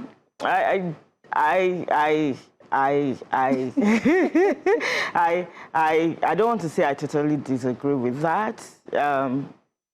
Climate change is everywhere. Right. Urban development, rapid urbanization is everywhere, and it's significantly affecting flood risk, not just in Lagos. There are floods in other states. So you can't say because we are experiencing flood now in Lagos, our investors should leave Lagos. And they should not leave. I'm just saying that we should develop other states. So people can even go to other states. She's from Cross River State. Yes. That's it, she's actually promoting our state. You're asking an expert in Lagos. It's like asking, Madam, is your plantain sweet? Lagos is full. Of course, she's going to say her plantain is sweet. We're now in Ogun State. I want to say thank you very much, Grace, and thank you to having Kojo, who we lost the connection with. But thank you very much, Kojo, for joining for this conversation. Thank you very much, Grace, for also joining for this conversation. We hope that the developers are listening, and we hope they don't transfer those costs over to the people who might be using these structures or infrastructure they will be building. But yes, we've had a very rounded conversation on this. Let's leave it now. We'll continue to see where it goes, especially with the environmental issues, especially here in Lagos. But let's not be selfish all across Nigeria. Do stay tuned. There's more coming your way inside of Breakfast Extra here on News Central. And welcome back. Now for our next big story. Year after year, education reports continue to paint an unsettling picture. Nigeria still has one of the highest numbers of out-of-school children in the world. While investment in this sector remains inadequate, in the proposed 2026 appropriation bill, education was allocated 3.53 trillion naira, just 6.1% of the national budget, down from 7.3% the previous year. Now, education is often described as the bedrock of national development, yet in Nigeria, that foundation appears increasingly fragile. From overcrowded classrooms and underfunded schools to millions of out-of-school children, the challenges remain significant. Yet, in the midst of these challenges, excellence continues to shine through. Now, Nigerian students are winning international competitions. Educators are transforming lives, and schools across the country continue to produce graduates who compete confidently on the global stage. So how does excellence continue to emerge from a system many consider to be failing is the big question. So joining us today to examine the state of education in Nigeria, whilst celebrating excellence, amid a failing system, we have Iwebu Tochukwu. Iwebu Tochukwu is the Vice Principal Academics at Diamond Special College. And we also have Alex Onya, CEO Educare. Gentlemen, you are welcome. Thank you very much. Good morning. Good morning. Iwebu, I'm going to start with Thank you so much. Thank you. I'm going to start with you because they can't see your T-shirt, but it has on it there, Olympiad STEM. You recently just accompanied a group of students who performed very, very well at an event that made Nigeria stand out. So I'm wondering for you, what stands out when you compare Nigerian students to other students amidst the challenges that they go through back home? What stands out for you, or what stands Nigerian students out the most? Yes, first and foremost, I want to thank all of you for giving me this opportunity and platform. What makes Nigerian students stand out is that our curriculum is quite rigorous and tedious, such that most of them learn through stress, and that stress increases their intelligence quotient and reasoning faculty. That is why when they go out to perform in competition based above, they perform better. I can assure you that in the competition that was organized, our students and the students that came from Nigeria did very well. So many of them bagged gold medals and silver medals. So our curriculum is robust, is tough, and it enables the students to perform very, very well. That is one of the reasons, our curriculum. And we learn through stress here. We don't learn with relaxation. So that stress enables us to push further, push harder, whereas over there, things and learning content are gotten with ease. Over here, it's difficult to get it. So those of us that learn here learn with so much pain, learn with so much challenges, and at the end of the day, it forms us, it builds that resilience in us. So it's a major factor. I'm going to come back and ask you a question regarding this, but I'd like the conversation to mature a bit more before that question becomes relevant. Well, Mr. Onya, we've seen that, you sponsor these kids to this event and competition, and they won gold medals. And this is, Nigerian children coming from Nigeria, that we know that we have a disadvantaged educational system. For this gold medal, what would you say it speaks to in terms of Nigeria? Is it that, Nigerians need to wake up and help our own? Or is speaking to the system, saying that despite the stress and the problems, we still have bright children out there? Yeah, so one of the reasons why I sponsored these children is that I needed to communicate hope. We have a lot of brilliant children everywhere scattered around the country. My core focus on the intervention is on the Southeast, right? Of course, which is a critical part of Nigeria, which whatever works here can work across. So I wanted to be able to communicate hope. I wanted to let the children know that if you work hard based on merit, it can take you anywhere. They won money, their teachers won money, and beyond just the money they won, they also went to Rome to have a full experience, all expense paid trip. So we saw millions of families inspired. We saw millions of families looking at them. So what it means is that put in a little bit more effort, encourage your child, and they can have this same experience, because next year we are going to Lisbon. So it's going to be a lot more interesting for them too. So that is the reason why. So we have a lot of brilliant children. What they needed is that opportunity. You can see, remember when Don sent me a message that he has always looked for light, and then we gave him light. So a lot of children are like Don. Brilliant, they're privileged, they're looking for light. And what I'm trying to do is to give them light as skill, letting everybody know that when you put in a little bit more effort, you can shine. And for someone who went through Southeast Master Olympiad, I was very, very sure that there's no way you can be the winner of Southeast Master Olympiad and you won't be the best in the world. I told them from there, and I was very confident. And when they went through that rigor to be able to go through that assessment, and when we came on global stage, it was very obvious. All of them won gold.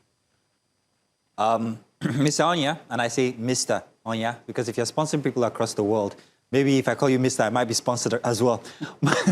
my next question goes to both of you. I'd like both of you to listen. Now, if we're sponsoring these kids who have learned in such challenging situations and are able to achieve so much when they go outside the country, I'm wondering how much more potential Nigerian students would have if they were given the best conditions to learn. On one side. On the other side, and jocular side, perhaps we should stress more Nigerian students so that they could be challenged more, because that's what Iwebu actually said in the beginning, that if they are learning under stress, that's why they're achieving more. I don't know where you stand, but I'll have both of you answer this. How much more potential does a Nigerian student actually have if we're able to encourage them more without the challenges? Mr. Onya, you go first. So I will tell you something, right? The most brilliant set of human beings right on earth is Nigerians. And you can post me anywhere. They're the most brilliant set of human beings. And one of the things I'm trying to drive to them now is, rather than we waiting for people to give us the opportunity, why can't we create the opportunities ourselves? Because, I mean, kind of waiting for government had made us lazy. Knowing that we have all the potentials, can we start creating it ourselves? Some of the things you see me do is something I could have just waited or complained that the government is not doing. But I said, no, for how long can I keep waiting?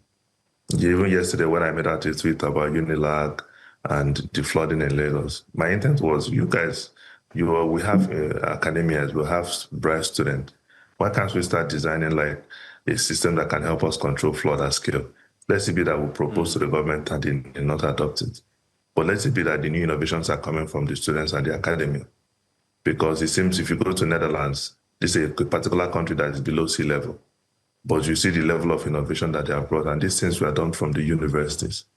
It's not really about the government. So the thing is, yes, our conditions are not great, but when you see conditions are not great, it's an opportunity for you to create the conditions. So I'm telling the children, let's start rethinking. To some of these things that we don't have, let's start creating it from our own part, which I'm more like a mentor to a lot of them. Where I'm also setting them on the right path, telling them, let's create things that does not exist. Every innovation you see in any country was created by people like each and every one of us. Every innovation was by people, not the government. The government only makes policy when an innovation becomes too big or becomes an industry. Electricity was done by Nikola Tesla and Thomas Edison, right? Nikola Tesla did the AC, Thomas Edison did the DC. When it became so popular, the government started having policies on electricity. Telecommunication, where aviation was done by the Wright brothers, which is the airplane. So when it became popular, the government made a policy around it. So every single industry, every single ministry, it was somebody else's innovation, which became popular later in life. So we can start creating, we can start redefining moments. Let's start killing ourselves, waiting for who doesn't even know we exist. So with this now, we can start having a new crop of Nigerians who not just that we have potentials, we can express our potentials at the fullest.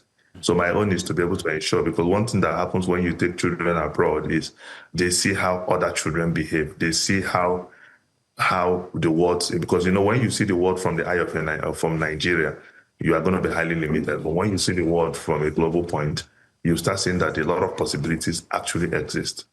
So that is what I'm telling our children now. So the issues and the gaps and all those things, yes, we can't really change them, but we can now change them, understanding that we have the ability to do that. Right. Great. Let me say Mr. Tochukwu. Let's not be partial. Mr. Tochukwu, so how much more potential do these kids that you worked with, how much more potential could they have if they didn't learn under stress?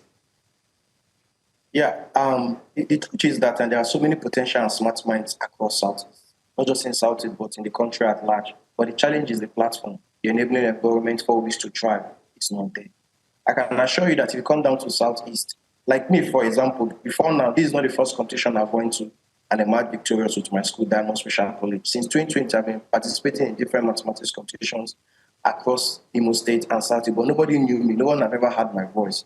Thank God for the platform and the chance Sir Alex Onya gave us to showcase ourselves. So there are so many of us out there that studied mathematics, English language, physics, and chemistry that don't have the platform. So platform is a problem.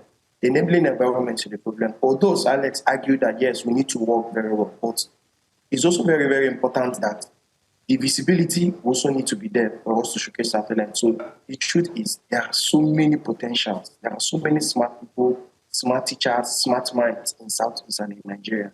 Young guys who are very good, who can even make this aeroplane, who can create apps that can use in solving problems even in the financial sector, in the teaching sector, and in all the sectors of the country. So there are many potentials. Right. So, Mr. Onya, what would you say is our biggest barriers that's preventing us from excellence in terms of education? We've seen that JAM marks are being reduced. We've seen, they want to review the curriculum. They've taken some subject acts. And people have even commented that, a few years ago, what people learned and what the millennials learned and what the Gen Z are learning is quite different. Where is that gap? Would you say that we don't have the political will to, navigate the educational system in the country, or, this particular, or rather they should carry the power of education and leave it into the hands of the citizens to figure it out, just like the way you're helping the students? I think we need to have a lot more young people come into place of authority, and I'll tell you why. last week I met with the new JAMB registrar, that's Mr. Shegun, Professor Shegun. Yeah, we had a very good discussion. We spent like 2 hours plus discussing intensively on a lot of things. And there's a lot of things I mean, he shared his plan, fantastic plan, and I could see a clear pathway of execution. And I also discussed a lot of other concerns, right? And you could see some of the things that were raised in the past. So you need to notice that, look at the age, because there's some things you can't ignore. Look at the age and look at the experience of people who made some of these policies, right? You can see that now we're going to have a new set of people. Like JAMB, I know that with this year, they're going to make a lot of new changes, even in registration, even in assessment. A lot of things are going to change. I even proposed, like, we should even have something like the validity should now be 2 years, although he said he can't really guarantee how quick that can be done, but it's something that they'll look into. So, but the point is that we need to start having a lot of young, brilliant, experienced mind start taking over some critical places in our society. If we start having that, that can make us have smarter and more connected decisions. Because people who, what you don't understand, you can't help. Some of the people that have been there before, their understanding about public offices or public policies are completely archaic and unuseful for this 21st century. So people like Mr. Shegun now that is coming in here now, you could see that there's already some level of energy and experience that's going to come. So the JAMB that we had before and the JAMB we're going to have now, trust me, I'm very positive that it's going to be completely different. So if we need, so the government should start looking at letting young people, giving the young people a position to be able to see how much they can be able to make changes. But beyond just that too, with these things now, right, we need to start understanding, because one of the things I've always driven in my communications is that the future and the only pathway for Nigerian survival is the children. We need to understand that the most important set of human beings existing in Nigeria right now are the children. And the only hope we have are the children. So the more we start becoming more intentional about investing in educating them, that means that is the day we've started our freedom. Mm-hmm. If we don't educate them, if we don't invest everything in educating them, then we are going to struggle way more. So it is important that all energy, all attention, and all focus goes straight to the children. And that is our pathway to glory. Very interesting that you should say that. The more we are intentional about investing in them, the better we can help them. But in all of this, we've left out a certain group of people. I mean, you're a sponsor, you're helping these kids the way you can as a private volunteer. Iwebu is also a facilitator, he's also helping these kids the way he can. But we've not talked about the teachers. The teachers are actually a very big factor when it comes to education in our system here today, whether we like it or not. So what role do teachers play when it comes to identifying and nurturing these kids with exceptional talents who might be learning under these challenging circumstances? It's a question for both of you, but Mr. Anya, if you can go first, please be summary so that we can have Iwebu. Yes, so from my own point, so one of the things I try to do is to be able to motivate them. I mean, this trip that I took the children, I also took the teachers. I took Mr. Iwebu and Mr. Chisholm, yeah. So I told them to go. I told them that I don't believe that children should be celebrated and the teachers should be ignored. I believe that because you are the one that actually invested in giving them the opportunity, because if you didn't train them, they won't be here. So even when we gave the prizes for the Southeast Master Olympiad, we gave the students and we also gave the teachers. So when we were in Rome, I was telling them something. I have my dream, because I try to measure my standard based on what is obtainable on the global scale. The countries I admire a lot is like places like Singapore, right? Singapore, China, and then the U.S. and probably Finland and some other part of Europe. So the point is, who are the teachers, right? And I believe that teachers should be well remunerated. We should not have teachers who are, because teachers, unfortunately, are already being seen as poor. I told them that, see what I want to achieve. I'm not bringing you here for you to continue to survive. I'm bringing you here for you to dominate. I want you to be able to drive a Bentley. I want you to be able to send your children abroad. I want you to be able to live a luxurious life. I want you to be able to make deep. Let me now make it interestingly. The richest set of Nigerians today are teachers. But the certain is that they are not teaching maths and sciences. They are teaching the word of God. People like Pazadeboye, people like the one in Winners and the rest, all of them are teachers. They teach the word of God every Sunday. They drive private jets. Interesting. Why can't the teachers of maths and sciences have the same kind of experience? That's the reason why a lot of churches are prompting up every day, is because There are people who they are looking up to are living an admirable life, right? Yeah. So why can't people who teach maths and sciences also have those? Because once we have those kind of teachers, then teaching becomes more exciting and more respected. There's no way Pastor David would make a statement that the country will not listen. And what does he do? He teaches the word of God. But why can't a science teacher, a math teacher make a statement and the country will respect?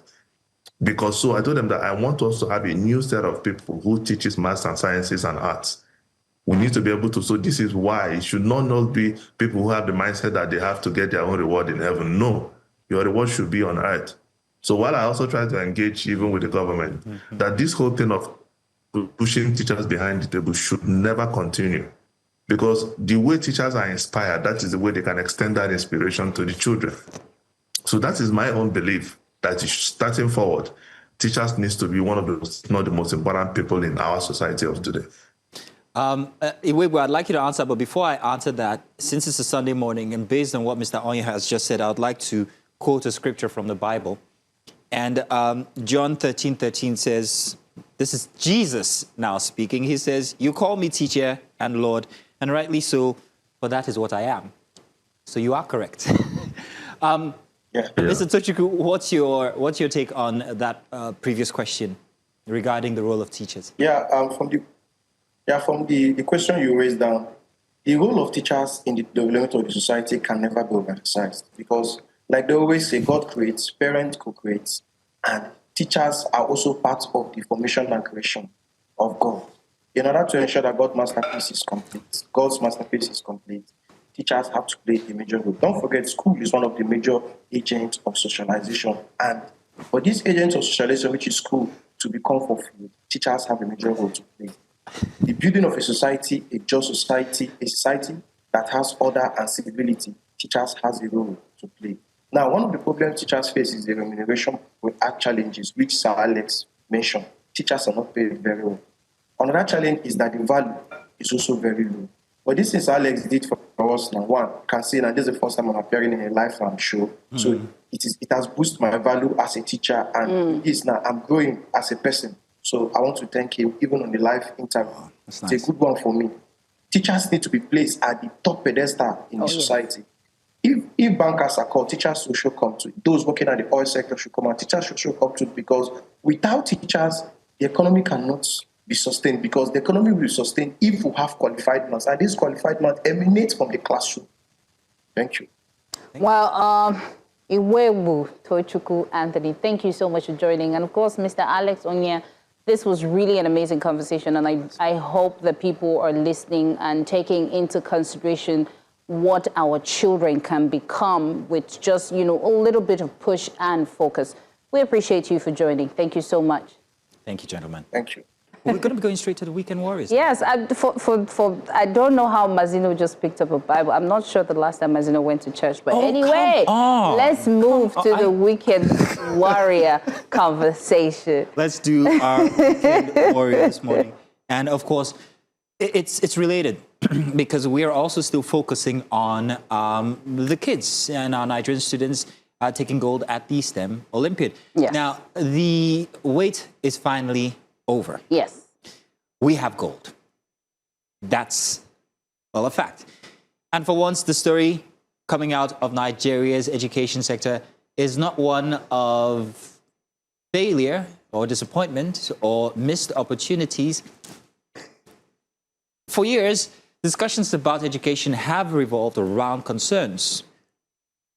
They've revolved around concerns about education, over inadequate funding, lack of infrastructure, and the growing number of young Nigerians who are unable to access quality education. We've watched brilliant students struggle to get the support they need, and in some cases missed out on international opportunities simply because there was no funding. But this time, something different stole the spotlight.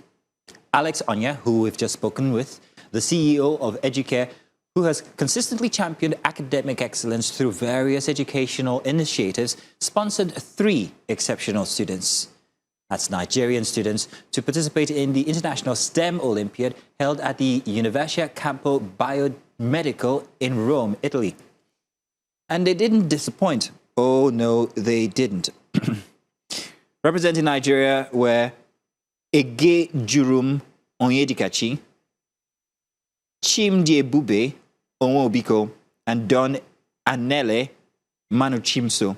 3 young minds whose brilliance, determination, and hard work earned them gold medals on the global stage. And in a time when many continue to question the quality of education in Nigeria, these students have shown that talent is not our problem. Given the right environment, mentorship, and opportunity, Nigerian students can compete with and outperform their peers from around the world. Their achievement has sparked excitement across the country, with many Nigerians celebrating not just the students, but their excellence within the system, even when odds seem against it. For now, however, the spotlight belongs to these 3 young champions and their teachers. Our weekend warriors, Egejuru Onyedikachi, Chimdi Ebube Onwobiko, and Don Anele Monachiso have done more than win gold medals. They have given Nigerians something increasingly rare in conversations about education and hope. And thank you to Mr. Alex Onya for finding these loopholes and pushing these children to be greater, and of course, to their teachers. We are so happy. This is such a great win for this week, and of course, something for everyone in Nigeria to celebrate. Our biggest victory of all just yet. Congratulations again. Congratulations to all of you. Congratulations for becoming our weekend warriors for this week. Yes. We're starting on a Sunday. Thank you very much. Beautiful. Yes. We've Now got let's one more. go on a short break. When we return, we have one last conversation inside of Breakfast Extra. Don't touch that dial. Hope your tea is still hot.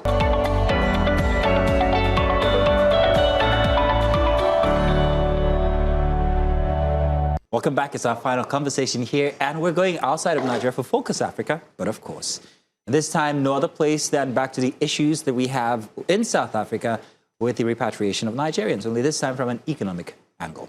Recent tensions between Nigeria and South Africa over renewed xenophobic attack against Nigerians living in South Africa have sparked calls for retaliatory measures, including demands for sanctions against South African-owned businesses operating in Nigeria.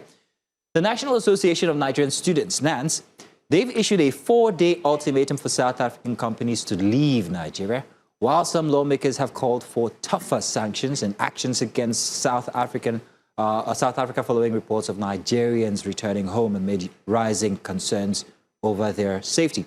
But beyond the emotions surrounding these calls, there's a bigger economic question.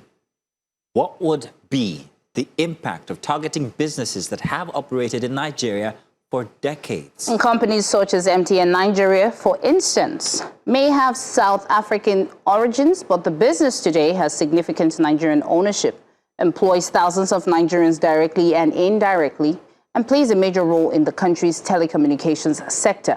The question, therefore, is, would sanctions against these companies punish South Africa, or would they create unintended consequences for Nigerian workers, investors, consumers, and the wider economy? As Nigeria seeks diplomatic accountability over xenophobic attacks, how should the country balance protecting its citizens abroad while safeguarding its own economic interest at home? And now to discuss this, we're joined by Ikemesit Effiong, who's the managing partner and head of research SBM Intelligence. I did not mess the name up so they can tell I'm from that area. Ikemesit, thank you so much for joining us. Well, be a shame if you did. Before you know we came live, I was already telling you that we're just going to have a chat. Yeah. We've seen the xenophobic issue. I think the problem is both sides. You're chasing the people who are documented and non-documented. Now they don't have barbers, so their hairlines are, receding and all whatnot and stuff. And now Nigerians are saying they want to retaliate. How do we come out of our emotions and look at the bigger picture? I don't know that you can strip out 100%, right, the emotions out of this conversation. For a certain generation of Nigerians, right, we were taught in history classes and in social studies classes, right, in primary and in secondary school about the African contribution towards the struggle against apartheid. Yeah. in the 70s and the 80s, Nigeria was a significant funder, not only of the anti-apartheid movement, but also of many revolutionary and independence movements across the continent. I was at an event, I think it was late last year or earlier this year, at the Nigerian, at the, I think it's the Cosmopolitan Club or so in Lagos, right, where a documentary which featured heavily the former Nigerian President Olusegun Obasanjo, just talking about Nigeria's foreign policy contribution towards African issues, was spotlighted. And I think on both sides of the conversation, a lot of that historical context has been stripped somewhat, right? South Africa wouldn't be the independent, multi-party, multi-ethnic, multiracial democracy it is today without the contribution of African states. At the same time, South Africa is dealing with a significant economic crisis, right? Unemployment there, especially youth unemployment, is at more than 50%. It's one of the most unequal, if not the most unequal society in the world. It has one of the highest crime rates, right, in the world, outside of conflict zones, right? Yeah, and there is clear documented evidence that in times of economic crisis and stress, right, that country goes through significant waves of xenophobic attacks, right? So it's first recognizing and diagnosing what the actual issue is. It's not as though South Africans are inherently racist or anti-migrant, but there are many political actors and players on the ground over there that latch on to migrants as a convenient straw man, right, to blame for what is clearly a failure of governance and institutional decay, right, on the part of South Africa. Okay. This is going to be a very long-winded question. Why are you laughing, Queen? I think she's laughing because our producer, Raji, who's very excited today, just said something because you were a bit too focused on her. Oh, I see. He was speaking in our ear and saying that, but I'm in the room. Yes, I'm in the room. I will overcompensate. Let's take a look at this, and let's take away the emotions as Nigerians. They lost barbers, shopkeepers, spaza shop owners, and all of that. Yeah. So what might happen is they'll have nowhere to get their hairlines, like you said, cut right. They'll have nowhere to get proper bread. Like agege bread is the best. I don't know if they can get that anymore. But we might lose more. We're asking multinational companies to leave Nigeria. We're giving them ultimatums. We're saying in 4 days leave. You're talking about companies that, just for the sake of it, I'm going to mention these companies once. There's companies like MTN. There's companies like DSTV. And there are other South African companies that employ Nigerians. If you've taken away your barbers and all, would it equate when we ask these companies to leave and we have thousands of Nigerians who might have their hairlines but don't have their purses full? So now the question is, at what cost are we about to consider these retaliatory measures that we're putting forward, and what might we lose? Are we going to lose more than the South Africans would economically? Yeah, I think so. The proposals by Nance and some of the proposals that are being discussed at the Senate, right, don't appear altogether realistic in my view. I know this might sound like a bit of a hot take. I'm looking forward to some of the backlash from maybe people who know me, right, who watch or some of our listeners. But it's worth noting, just to isolate one company, right, out of that cohort that you mentioned, MTN. MTN directly and indirectly is responsible for over 500,000 Nigerian jobs. At this point, is this still a South African business? So it's like MTN Nigeria is the most profitable arm of the wider MTN group, accounts for a significant proportion of that company's entire group revenue. It's also Stanbic Bank, if I'm not mistaken. Exactly, yes, Stanbic is also there. So these are significant institutions that have put in multi-decade roots, right, in Nigeria. Many Nigerians have built wealth, built their lives, built their families on the back of this. I think it would be short-sighted on our part, right, to respond to Nigerians in South Africa who have had their livelihoods being uprooted and have been forced and compelled to come back by essentially uprooting the lives and livelihoods of Nigerians here back home in order to send a message. which evidence suggests a lot of the South Africans that are at the forefront of these march and march movements, right, over there are unlikely to receive or hear. So, to my mind, there are other smarter proposals, right, that we could put on the table. I think Nigeria should be taking a more active lead, right, in creating a diplomatic coalition across the continent. Pause. You just used the word diplomacy. Let me clear my throat. In all of the instances that happened in South Africa, where was diplomacy, especially from the South African government toward Nigeria, Nigerians, whether economically or emotionally, when these very individual associations were giving ultimatums? Now we have the same thing happening here in Nigeria with NANs also doing that. They don't have the government's approval to give ultimatums, but here they are. If the South Africans could have done that, taken an ultimatum by just a simple individual, and we've got this as a result. What's happening here with diplomacy? What are our governments not doing correctly? I know this steps us outside the economic subject that we're speaking about now, but you're a researcher, so I'm sure that you've got ammo to go on that one. What's your take on this lack of diplomacy? On the part of the South Africans, yes, they could have been more responsible in terms of ensuring that the lives and livelihoods, right, of foreigners in South Africa, right, was better provisioned for. And I think that's where you can look at diplomacy in one of two ways. You can look at diplomacy in sort of a conciliatory kind of way, or you can look at diplomacy as a tool of pressure. And I think that's what Nigeria and a lot of other African countries haven't done as well. The South African authorities are naturally being more responsive to their domestic constituencies because this is happening on their turf, it's happening on their soil, it involves South African voters. A government that's seen to be very pro-migrant or migrant-friendly will obviously be punished at the elections. Let's not forget, during the last South African elections, the ANC was significantly clobbered. I think they lost their absolute majority for the first time since 1994. So Cyril Ramaphosa and co are definitely feeling the political pressure, right, to kowtow or at least be seen to have the concerns of this loud minority of South Africans in that direction.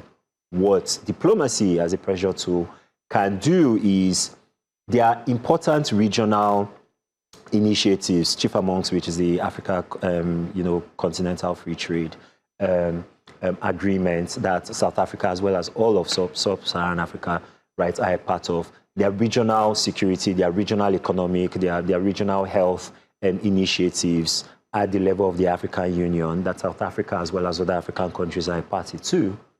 Nigeria and other African countries can signal they don't want cooperation, or they will not cooperate with South Africa in that light. And let's not forget, we've done this before. This was part of the anti-apartheid diplomatic pressure point. I think it got to the point where, we severed diplomatic relations, we refused to participate in sporting events. I was watching a Netflix show just last night, and this wasn't the African perspective, but it was the Australian perspective. In the early 1990s, in 1990 and 1991, there was a big conversation in Australia as to whether Australian rugby players should come to South Africa to play against the South African team. We did a version of that with football, right, with the AFCON that was hosted in 1996 in South Africa. We were the defending champions. We said we weren't going to go to play. It was a big deal. There are things that we can do around the edges that can communicate that you've not made us feel welcome at home. You are not going to be welcome across large swathes of the continent. And for some curious reason, many African countries have chosen to take the high road somewhat. I think there is still a space for maximum economic pressure, but every African government, including ours, needs to weigh the costs, right? The cost-benefits ratio, right, of having that. The fact of the matter remains, outbound South Africa economic investment across the continent is huge. Apart from the West and China, South Africa is a net exporter of economic aid and investment right across the continent. So maybe there's a bit of that, right, going on as well. But there are still things that you can do around the edges to communicate to Pretoria that their actions, particularly in not guaranteeing the lives, the safety, right, of students, or doing better to police a lot of the protests, right, will attract consequences. Interesting. Well, you already mentioned that there are other things that we can do apart from, having these drastic measures. Of course, I know that we've joked about, the barbers and all that, but they are not just asking the undocumented Nigerians and other Africans, they're asking every other nationals to leave their country and stay. What would you say would be the best way that Nigerians should respond to this? Okay, if we leave MTN and DSTV and Stanbic alone, how best should we handle this situation for them to see that, again, I will still go back to the emotions, because yes, they might be hurt in terms of, their country, unemployment and all that. How do we reel them back to understand that to have a country, it's a give and take with other countries? Something is happening somewhere. No man is an island. Exactly, like Mazino. Oh, I heard what you said there. Right, okay. So I think first, our government needs to be a lot more responsible in terms of how it messages to the Nigerian public on these issues, especially in a way that South Africa clearly, did not. MTN and Stanbic and MultiChoice, it's a little bit unfair, one, to see them as South African companies. Two,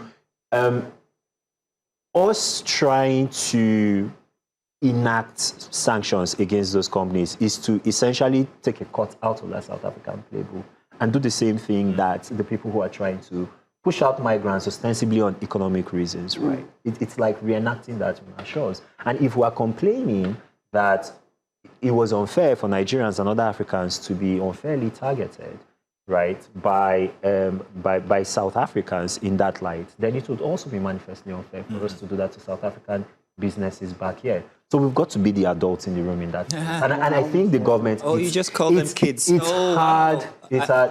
I specifically was we'll get that response on YouTube when it's that type thing. Because they do. Yeah, they're going to do that. No, yeah. I think the second thing is to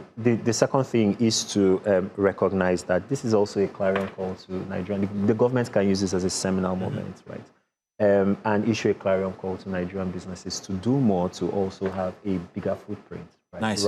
Right across the continent. I know that there are some Nigerian companies, Dangote, Glo, and the likes, right, who have significant, the banks, Zenith, GT Bank, Access Bank, with some recent announcements of joint ventures and expansions into East Africa. So there's some work going in that direction, but it's also worth highlighting that, putting that front and center, and also reminding Nigerians, hey, we also, we also play the roles of the MTNs and the Stanbics in other markets, right? And would you want this happening to Nigerian businesses? Remember, I think it was the tail end of 2023 where there was this push in Ghana, right, to have Nigerian traders return back, and how we vociferously responded to that. And we've also had our own experience, right, with our own share of xenophobia with the Ghana Must Go movement. God help us. Yeah, we knew. But I would say in the end, in any instance that you want to recall, whether it's Nigeria, Ghana, whether it's anything, it didn't work well for Uganda versus Asia. So let's not do this. And to the South Africans out there, I think that they should be the last. They should not. I'm still enjoying a piano. We will not take it again. Kenneth, thank you very much for joining us and being our final guest. You can miss it.